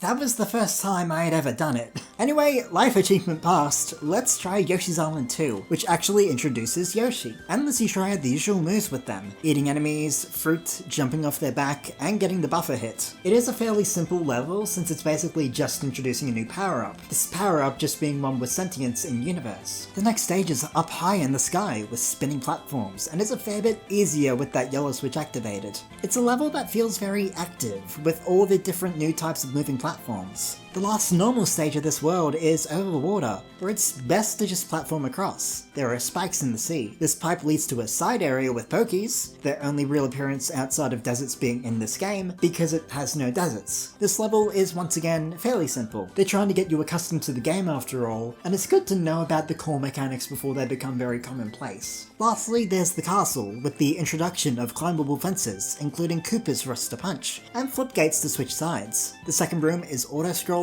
with a large thing stamping down on us. It literally can't hurt you if you stick to the left side of the screen, you'll be fine. The boss is at the end, and it's a tilting platform over lava, featuring Iggy. Jumping on him will push him down the slope, so we have to push him at the right time to get him over the edge. Also, he throws balls in this fight, so I finally have justification for confusing Lemmy and Iggy in a previous video, because Iggy throw ball in this game and Lemmy doesn't, but in other game it's backwards. Shut. Anyway, that's the world done, and it's not that standout of a world. It introduces everything well, but some levels ended up feeling a little plain. For that reason, it's C tier. Still good, but not really above like the other first worlds in these games. Following that, we get to head into Donut Plains and see just how grand this game's world really is. It's all open and connected here, as we'll see as we unlock future worlds, and this is a nice taste of that. We start with a level that introduces the Cape Feather, which, after a running start, lets us leap high into the sky, and strategically bounce with the wind currents to stay up and go across massive gaps. There's a skill set needed to do that well, but if you make it far enough into the level, you'll be able to find a secret area that gives you the space to learn those skills. There are all kinds of enemies around here, baseball throwing chucks, soaring Koopas, and piranha plant variants. The end has a faded green wall. I guess there's a green switch to find somewhere that will do something. This message box also tells us that red level spaces signify levels with 2 exits. This level is red.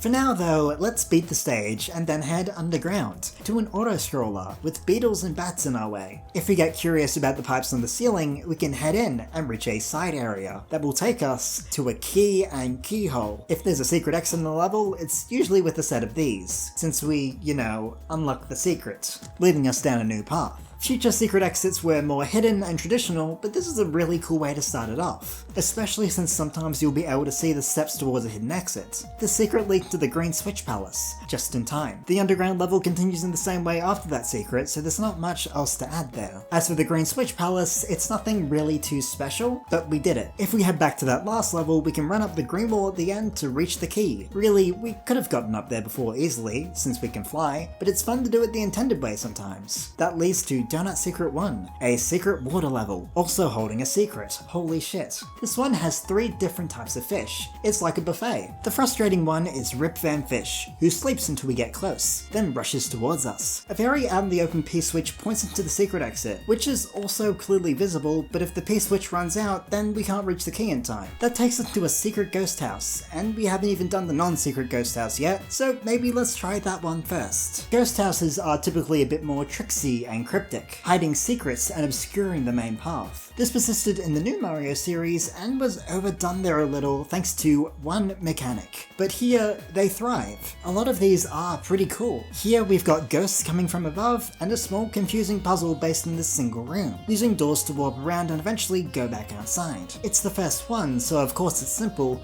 but it's a good way to introduce them. That being said, there's a secret here. If we go in with the cape, we can fly up on the left side, go over the top of the first room, and unlock the top secret area. It's a secret level where you can just restock on power-ups. You've got 2 fire flowers, feathers, and a Yoshi available. Considering you don't get any other world map items in this game, this is a good change. It gives you more of a reason to backtrack through the map a bit, instead of just going on and on. The next standard level is Above the Void, in the forest, with more spinny platforms and fuzzies on tracks. It's another simple concept, but played really well, and it's just a fun level. After that, the last normal level, introducing the concept of manic yellow shells. If a Koopa enters a yellow shell, it'll go mad for some reason. The main focus for the stage, however, are the Galoombas, falling from the sky all around us, and these hammer guys. They have a name, but I find it a bit silly, so for now, they're hammer guys. Of course they sit on a wing platform. Before the castle though, let's go back to that side path, because it's still there. We've got the secret ghost house, which has rings of boos, and a big boo. That's the name for the record. Now, the normal exit isn't too hard to find. P-switch, hidden door surrounded by coins. You can kind of guess that there might be something going on with those. However, there's a secret exit, which is a little trickier. The P-switch activates these blocks,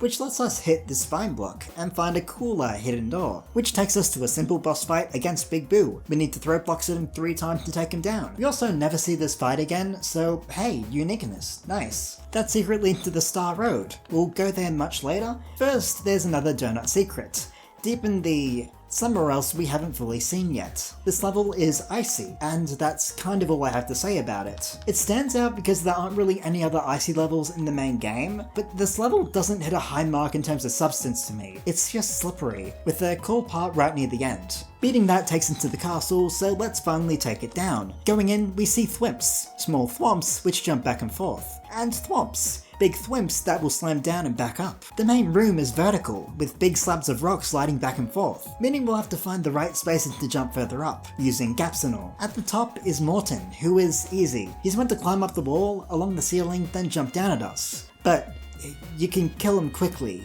I always do. That's it for the world anyway, and gosh, it was a long one, at least compared to what we've done before. Lots of exits to talk about, and an abundance of cool levels this early on. As for my ranking, it's pretty damn good, so I'm putting it on A tier. That castle takes us into the cliffside for Vanilla Dome. A world with no vanilla, and also it's not really a dome? A cave-themed area, new to this series, and rarely used since. Off the top of the dome, I think the only other cave-based world in these main games would be Deep Magma Bog and Mario Wonder. Starting off of course with Vanilla Dome 1, there's plenty of bats and Buzzy Beetle to get in our way. After a weird grid of these turn blocks, we'll see a staircase of red blocks, which are not there. We'll unlock them eventually though. The next room gives us a star, and basically requires us to use it to run to the end of this sinking rock before it gets completely submerged. The last area has spike tops and more beetles in close quarters, and lead to a nice exit. We'll come back here later for the secret exit. I wonder where it definitely is. The next stage is partly a water stage, us starting in a shallow pond and avoiding fish so we can climb over dry land. Using the speed switch here and doubling back leads us to the Red Switch Palace, which has a simple manic shell section before it. Boom baby. Back into that level, continuing forward takes us through hordes of charging chucks, and so many bats. I'm glad that the water didn't overstay its welcome here, because it was going to get old, for certain. Next is the Ghost House, which has no secret exits for once, and isn't super tricky. There are a ton of ghosts and these slime bubble things. But as long as we grab the P-switch and activate it after clearing out these coins, the level is easy to beat. It's not really cryptic, but the spooky energy shines here more so, with the ominous bubbles and all, so I like it. Back to the normal levels, Vanilla Dome 3 has us riding along a skull coaster right above the surface of lava, avoiding blogs. This concept was used a lot in the new series, and this is kind of the first time we've seen it done in this way. Other levels have been with enemies and such instead of standard platforms. It's a pretty fun level, especially with this middle section, where you can nab a Yoshi for 30 seconds until you make a mistake. The next stage is a bit more open. There's a starry sky with reddish platforms, and bullet bills repeatedly being fired at us from off screen. It's another case of one thing throughout the whole stage, but done well. We get the amount of bills increasing throughout, and the energy is just fun here. This level has always been in my mind as just a really cool one. Last on this path is the castle, introducing Magic Koopas, which will transform turn blocks with magic, which later became the basis for Kamek's boss battle in the new series. We can head through the store for a checkpoint and a 1-up, which is sick, or head this way. Damn it. The second half has rising and falling stone slabs right over lava. There's a good amount of challenge here, especially with all of the dry boneses. The boss fight is against Lemmy, with no balls, hitting him as he pokes his head out of the pipes. Make sure to avoid the fake ones though, and the Podoboo bouncing around. Not a hard fight, but unique. It's like whack-a-mole, but awesome. Before ranking this world, there's actually a fair bit more to go through. Back in that first level, the secret exit is up that red block path. It's pretty clear and easy to find. That takes us to Vanilla Secret 1, which is vertical. What a twist that we've seen before. Plenty of Koopas have their home here, getting in the way of spring platforms and vines. There's a secret pipe to the left here, which you can reach with a well set up flight, or we can come back once we've hit the blue switch. That's a while from now, so I flew. The normal exit is just a bit further up, past this football guy. Oh look, it's a Star Road. Anyway, let's go through this pipe and head up to Vanilla Secret 2, which is on the surface, outside of the dome. This one is populated with so many fucking paratroopers, bouncing up high and down low. At least we get a Yoshi to mitigate the madness, and the cape helps a bit here. Further on we'll see Bob-ombs and Spinies, and can hit this grey switch to turn enemies into grey coins and get a ton of 1-ups. Next up, a level filled with happy dolphins over the sea. These guys are great, going back and forth, this one jumping in place. And when the Porcupuffer of New Super Mario Bros. Wii fame appears, dolphins from behind pick us up and help us to get ahead safely. It's just a neat level with a fun atmosphere. Last up is the Vanilla Fortress. Yep, this game has fortresses too, and they're basically just alternate castles, usually existing on a separate path that you get from a secret exit, and leading to somewhere you can't reach otherwise. This one is flooded with bone fins, which do nothing, and other bone enemies that get real frustrating because, well, what can you even do to them? Getting past the giant spike balls and everything gives us a mushroom at least, before the boss, Reznor, a boss that sure existed, named after Trent. They're not hard to beat, and every iteration of it in this game is exactly the same. Hit the bottom of each platform to kill them all, and then you just win. Yep, that sure is Mario. That's the end of Vanilla Dome, because the path that follows is actually an alternate part of the next world we have to go to. For now though, let's rank the dome. Honestly, every level here was of pretty good quality, and there's plenty to do and see throughout this world, especially with the above ground area near the end being a thing. I have to give it a hearty S rank. It just has that strong impact. Hopefully those two were the longest because I need a break. I need to break something into two pieces. Twin pieces. Twin bridges. Listen, I don't fucking know. Let's keep going up here first, on the alternate path. But a bridge is the name of this. This first stage is an auto-scroller, with mushrooms that sink when you stand on them, but make their partner rise up. There's this segment that would be harder without the red switch, which leads to a turn block segment, where I forgot how turn blocks work. Dying there was a shame too, because the level ends shortly after with a small stroll downwards. Just don't miss this jump at the goal. I say this because it happened to my sister one time, and it was torture to watch. But a bridge 2 is more bridge-like, with soaring Cape Coopers at a high concentration, than the ones that kick. Luckily we do get some capes and a nice bonus down here. This is a level that is just chaos embodied, compared to a lot of what we've seen before at least. That would lead to the castle, but they call them twin bridges for a reason, because there's two. Let's go down to Cheese Bridge, which focuses heavily on these rail platforms, and fast saw blades that are sure to hurt if we aren't careful enough. You may notice I have Yoshi, who can't climb these ropes, which seem required. Well, if we can get Yoshi to the end and jump off of them right at the end, underneath the goal, we can keep going to find a 3-up moon and a secret exit. Very sneaky Nintendis. The normal path is nothing too hard though. Let's go down to the level with the secret path unlocked, Soda Lake, which introduces Torpedo Teds, an underwater Bullet Bill, but larger and reminiscent of Mickey the Mouse from the cartoons. It's a tough water level, there are a ton of torpedoes and not a lot of wiggle room. You'll probably take damage here at some point. That leads up to another Star Road, maybe the hardest one to reach in isolation. Back up is Cookie Mountain, with these flame-causing sumo bros, and a lot of Monty Moles to get in the way. Eating enough pink fruit sends forth a coin cloud, which is neat but not that useful really. A funny thing happened on the way to the exit, and that takes us to the castle again. This one is Ludwig's. A little early, but it's a nice one. We have this creepy red background with rotating spikes. If you go up here, you can reach a bonus 1-up room, which is neat but doesn't do much for us. Then we have a room where the ceiling is falling down and we have to race against time, hitting this block to delay things just enough for us. Finally, we climb up these fences to the boss room. Ludwig has a unique fight in this game on a plain bridge, him launching fire at us at high speeds, before spinning in the shell back and forth, jumping high over us. He can actually end up off screen with this move, so that's a mild annoyance, but kinda funny. Interestingly, this feels the most like a more modern Koopaling fight, because of the slight spinning thing going on. With that done, the twin bridges are over, and this mountain has a sore head. How was this world though? Well, despite being short, there was a ton of good content here, so I think it goes in B tier. Well, now we gotta head down into the Forest of Illusion. I talked this one up a couple of times in my new series video, so you can probably tell that I have a good opinion of it if you've seen those. From second one, it has a slightly odd look to it, and it's Forest of Illusion. It's gonna be a little weird for sure. The first level introduces wigglers, caterpillars that get angry once we jump on them, instead of dying. There are also trees in the foreground, which don't make a massive difference to the level, but it's a neat thing. Things are switched up when enemies start exploding out of turn blocks, and here we see a keyhole. We can reach it using a pea balloon, a power-up that doesn't really appear that much, so this may be the first time that a lot of people see it in the game. You just kinda float, and can reach the key platform. The level ends shortly after if you don't do that. And now we can head to the ghost house, or second level respectively. Let's go underwater for now, with urchins, which just idly float around, up and down or around blocks. I've always liked these guys, they're a cool underwater obstacle. The level's end has a ton of Rip Van Fish, and a football player who wakes them up. Bro. Going left at the end though, that leads to a secret exit. Yep, another one. And this one leads into the Blue Switch Palace. The last one. We get the thing with P switches, I can't say I love it, but it's a thing, and then we get to hit the switch. Twice!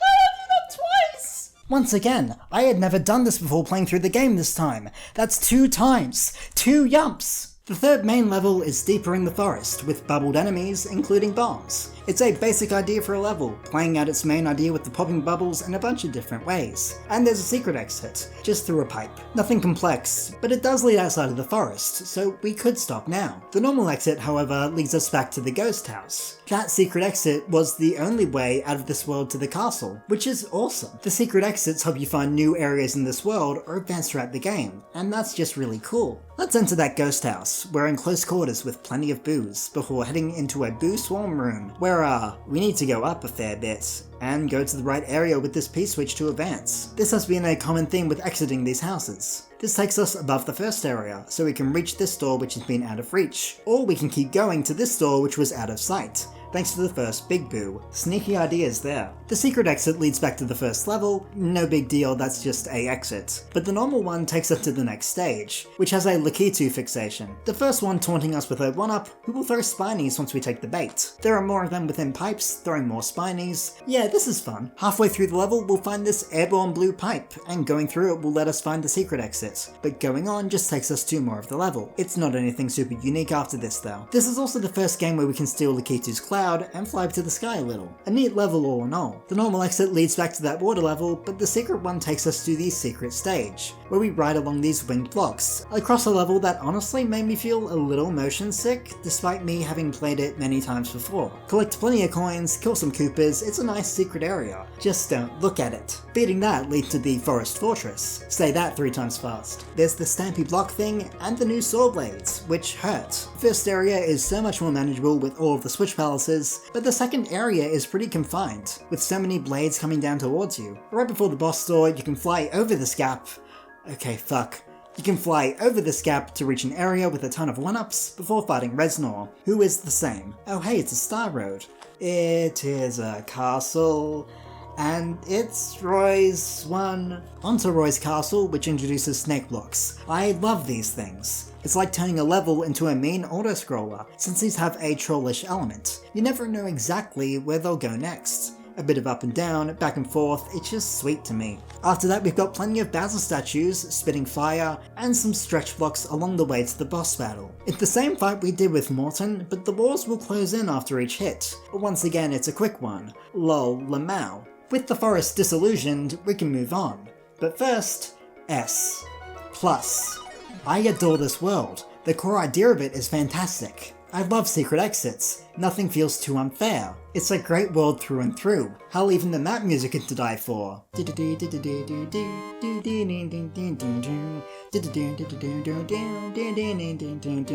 Now, here we reach kind of an odd world.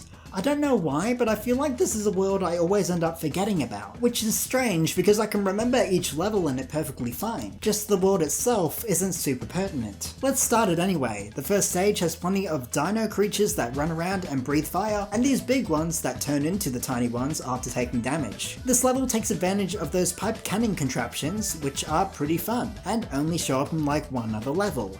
Oops. It's a neat one though. Next is the ghost house, with haunted floors with holes, and a ghost that is fishing for an Italian plumber, with fire as bait. Bad bait. The next room has ghost chains, and these ghosts that turn to blocks when we look at them, which we'll need to reach the exit. Good stuff, a simple one that is just cool. Next is an interesting concept. It's a level that changes depending on the progress we make in it. The amount of coins we get in this first area decides which of 3 possible second areas we head to. The amount of time left in the second area decides which of 3 third areas we head to, and the one that we need to be fastest for holding a secret exit key. If we then manage to collect 4 of the dragon coins, we'll go to an alternate ending room with the 5th one. Interesting idea, but I've never cared that much for this stage. I just don't really think about it much. The secret exit leads to a secret level in the caves with lava and football chucks. Really, there's not a lot that stands out here until the second half, where we have to go down, and down, and down once more. It's some great sliding, but then there are some sinking yellow platforms, which we've seen before,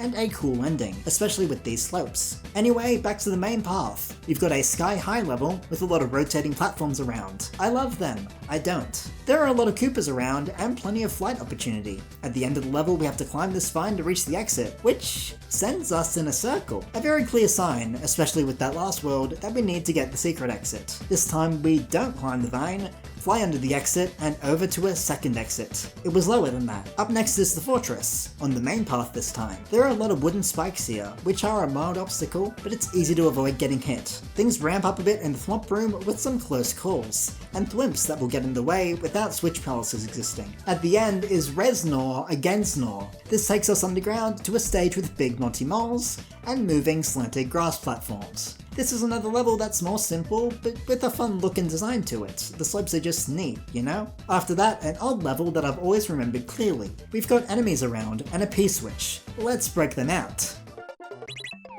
Fuck, okay, take 2.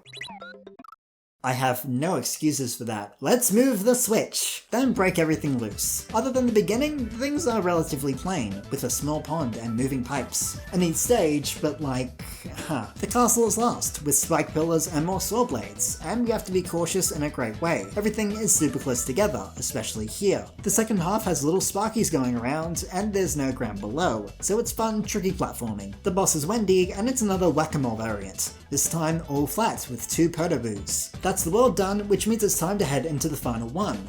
And also, time to rank. Like I said, it's in an odd place for me, but it's not bad. It's definitely B tier. It could be A tier though if things felt a bit more cohesive to me. The last world begins here, in the water. It's a sunken ghost ship, which means it's underwater and there are ghosts. No real trickiness or cryptic paths here, it's just atmosphere. And that's pretty good. After a couple of bullet bills, we'll get this cloud of boos that fade in and out, getting in our way, before these boo rings and the final room, which gives us a star and gets us to descend down this pitch black room, falling deeper and deeper amongst a collection of coopers and coins. At the end, throwing some spike balls our way, and ending with a thingy. We did in fact do it. With that, the world transforms, and we gain access to the Valley of Bowser, starting with a close quarters cave level with giant monties we can ride along, and so many charging chucks strewn around these turn blocks. It's a long level, with a slight maze quality to it, as there are many large paths to explore, so many dead ends. But eventually we'll manage to get all the way through, despite the sport guys. Next up, a deeper cave level with yellow slabs that shift up and down repeatedly, first blocking our progress, and second being our progress. Us having to manage going through the static cave paths, only having access to a small amount of the y-axis at every point, as we moved up and down. Being crushed is very possible here, so be careful. The last section is a little more of this, with yellow slabs going straight up as we reach them, one of them slightly hinting towards a secret exit if we turn back. Key. That secret exit takes us to the Valley Fortress, which has a ton of spike pillars, which will slam at increasing rates. First they slam normally, then they slam as soon as they raise back up, then it's constant. It's all very close, like I don't even really know how I got through unscathed here. It feels like I only barely made every jump. But then we have the final Reznor fight. It's the same. That will take us to the back door, which is basically just a shortcut to the second half of Bowser's castle. We won't go there though. There's a ghost house. This one starts normally with the slime bubbles back, but then we go into an illuminated room with a P-switch, which we'll need to explore. Going left is not that useful at all, so we have to go right. Depending on how far we run, we'll reach different doors, each leading to a slightly different area, but only one will take us out of here, the second last one. However, the last one helps with the secret exit. We'll grab a P-switch, and don't use it yet, because if we activated this coin snake and send it up and to the right for a bit, we'll have a staircase, which we can use to reach the key. This is really well hidden, and if we're big, we may struggle to get in.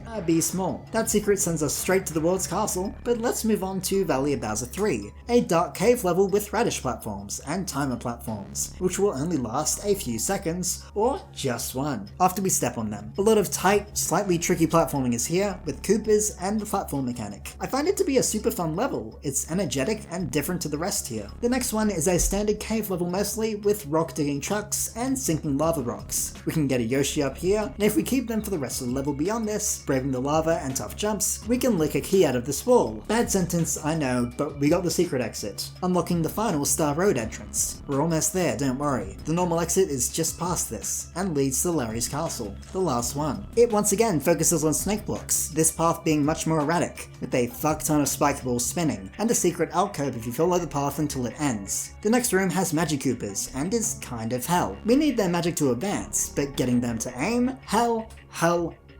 Also, there's a low time limit here. Larry is fought in the same way as Iggy, but the stage is more dangerous. With that, there's one level left, Bowser's Castle, the end of it all. There's a lot to say. The first section has 4 different options: a scrolling level with the Stampy block and too many Potoboos, a fence section that is a breeze, a Mecha Koopa maze with curtains, and a Sparky block area that gave me fucking motion sickness again. Why does the background move like that? Braving any one of these options will take us to the second section. We can deal with spike pillars and thwomps, a water tower that goes back and forth, I've never seen anyone do this one before, including me, a room with tons of fire-breathing statues, and a leaping chuck room with switch blocks in it. All of those lead to a dark room with disco ball and ninjas. which takes us to the boss store. It's Bowser in a Koopa clown car, who'll fly around and drop down Mecha Koopas, which we need to throw back up at him. After hitting him twice, he'll drop fire, and Peach will give us a mushroom. In phase 2, he'll drop giant cannonballs on us as well as the Mecha Koopas. 2 more hits and the fire rain returns, but we're in the final phase now and he bounces around instead of flying, which is much more impactful as we run back and forth. And after 2 more hits in this state, it's over, we completed the game. Peach is saved, and we can head home. As we walk back and learn all of the enemy names. Grinder?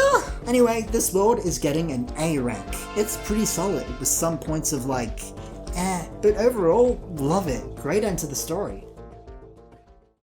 Now, there's more to this game. We haven't gone down the Star Roads. Going down any of them will take us up to the Star World, a very pretty world with not so pretty levels. Each of the 5 have a secret exit, and getting those secret exits is what allows you to advance. The normal exits don't unlock new paths. As an idea, this is great. You can go from Donut Plains straight to Bowser if you're really having trouble with later levels. As for these levels though, let's start off with the first one. We're not in space, it's a cave, with turn blocks that we have to spin jump through. It's a very monotonous downward fall that leads to the goal easily. To get the secret exit, just spin jump in the right place and you'll be able to grab the key easily. These levels also contain baby Yoshis who aren't green. Feed them 5 enemies or a power up and they'll transform into fully formed Yoshis with their colours. Now these colours denote what happens when they're eating shells. You see, I literally have not done it in this playthrough, but when Yoshis eat certain colour Koopa shells, effects happen. Red shells will turn to fire when they're spit out. Yellow shells will quake the ground, and blue shells will allow you to fly. The colour Yoshis get those respective effects from every shell, so get the blue one. That's it, get the blue one, it's the good one. The next level features the blue one, and is a simple underwater path with a lot of fish. Yeah, that's it. The secret exit just involves us going underneath the stage at the end, which isn't hard to notice. And we'll get the key. The third one is very short. That's it. The secret exit is simply just a case of killing the Lakitu, stealing his cloud, and checking out what's above us. It's a key. The 4th level is the most standard. It's nighttime and there are mushroom platforms and Koopas. It's a good level, just not stand out. The key is easy to find if you've hit the coloured switches. It's just there. One to go now. I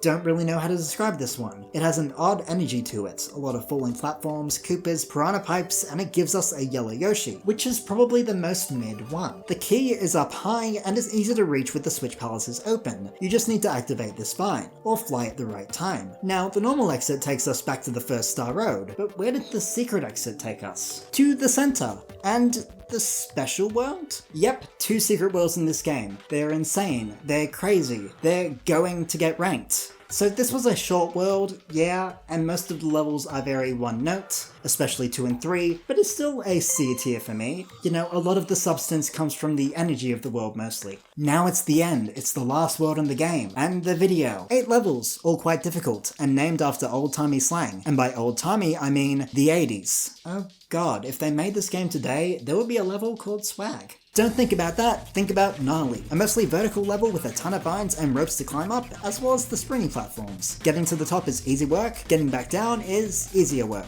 At the end we'll get a visit from the hammer guy and then hit the end goal. Second is Tubular, a level that isn't. This isn't the super hard level of the game. We need to go through this tough enemy course using a pea balloon. Any hit kills us, controlling yourself here is hard, there's a time limit for each balloon, there's no definite sign of which blocks hold balloons, which can cause a death. I was here for a while, and it's weird because I swear this was not as difficult when I was younger. Maybe I just forgot, because it is a struggle. Next is Way Cool, which focuses on platforms and enemies going along tracks like this. It's another one I find tough, and admittedly I tend to go for the Yoshi wings halfway through the level. These show up rarely, but collecting them basically just ends whatever level you're on early if you collect them with Yoshi. It's neat, but cheating, I don't mind. Awesome is 4th, and it's the second icy level in the game, with a lot of slidiness and fish. I love fish. No, I don't. I do enjoy this level though. P-switches and stars have a cool impact here. Also, shells. We love shells. Then there's Groovy, a level that doesn't really have much of a personality, just a lot of pokies. But that being said, it's pretty notable because it's the level that you see playing out on the title screen. No idea why I chose this one, but it surprised me when I first saw it. Mondo is not one I like. There's water, and hammers, and fish, and the water rises, and this is worse than tubular. This is less good than tubular. It frustrates me more than any other level in this world. Even when the others are difficult, it feels like I'm fighting against less factors. Second to last is Outrageous, which takes place in this orange-grey forest, with bullet bills and fire all around. This level just has a fun energy, despite the difficulty. It's a great time for me, even when there are too many enemies. One last level now, funky, like the Kong. Sumo Bros, low time limit, blue Koopas, a Yoshi that you can't actually reach for some reason. It's a level filled with a lot. And then eventually it adds in baseball chucks and the soaring cake Koopas, and plenty of gap jumps. For dealing with the speedy hellscape, we get a reward. Coins telling us that we are a super player. Yay! Also, the world map palette shifts, now it's autumn, and Chocolate Island is mint flavoured, I guess. I don't know either. But anyway, that's the whole game. I've got a 96 and a star in my save file now, there's nothing left to go through, except ranking the special world. At the end of it, it's B tier. Not bad, but not spectacular. Some levels were a little especially the first half, but there's some great stuff to be found here for sure. Well, there we go, that's Super Mario World done. And the end of big 2D Mario games for a while. It was a great entry though, so many fun levels and mechanics introduced, a tough special world to discover. I clearly just think it's a great game, and it probably was my favourite 2D Mario game until Super Mario Wonder blew me away. I consistently enjoy this game, even over 20 years since my first time picking up a controller and getting killed by a bonsai bill. But now, like I said, there isn't too much more 2D Mario around. Super Mario World would get followed up by a Yoshi game, kickstarting the series about them, sometimes featuring Baby Mario, who I hate. The Game Boy would get two smaller Mario platformers, the Super Mario Lands, neither of which I have played yet. They might come in a later video. There were also remakes of the SNES version of these games for the GBA, which I briefly mentioned with the e-reader level thing. But in terms of big new 2D Marios, there was a bit of a drought for a while there. And that's just because 3D games started to be a big thing. While I do love the 2D games, the 3D games are also insanely good, and I'll definitely make a video about the worlds in those eventually, but it is a slight shame that there wasn't a ton of overlap with these. We could have had big 2D and 3D Marios at the same time. Yoshi's Story was a 2D-ish platformer for the N64, we could have had a Mario game like that there too. I know it sounds like I'm complaining a bit, because I am, but it does just feel weird that this saga kind of just ends here, but I guess the video is pretty long, so it's not the biggest deal. The early 2D Marios are damn good, and it's no surprise that one of the biggest gaming franchises in the world came out of them. That's really all I have to say here. If you liked the video, give it a like, and subscribe if you'd like me to take up more of your time in the future. For now though, I really need to go to sleep. I'm starting to see things in 2D, and I'm pretty sure that's not correct. As they say, bye.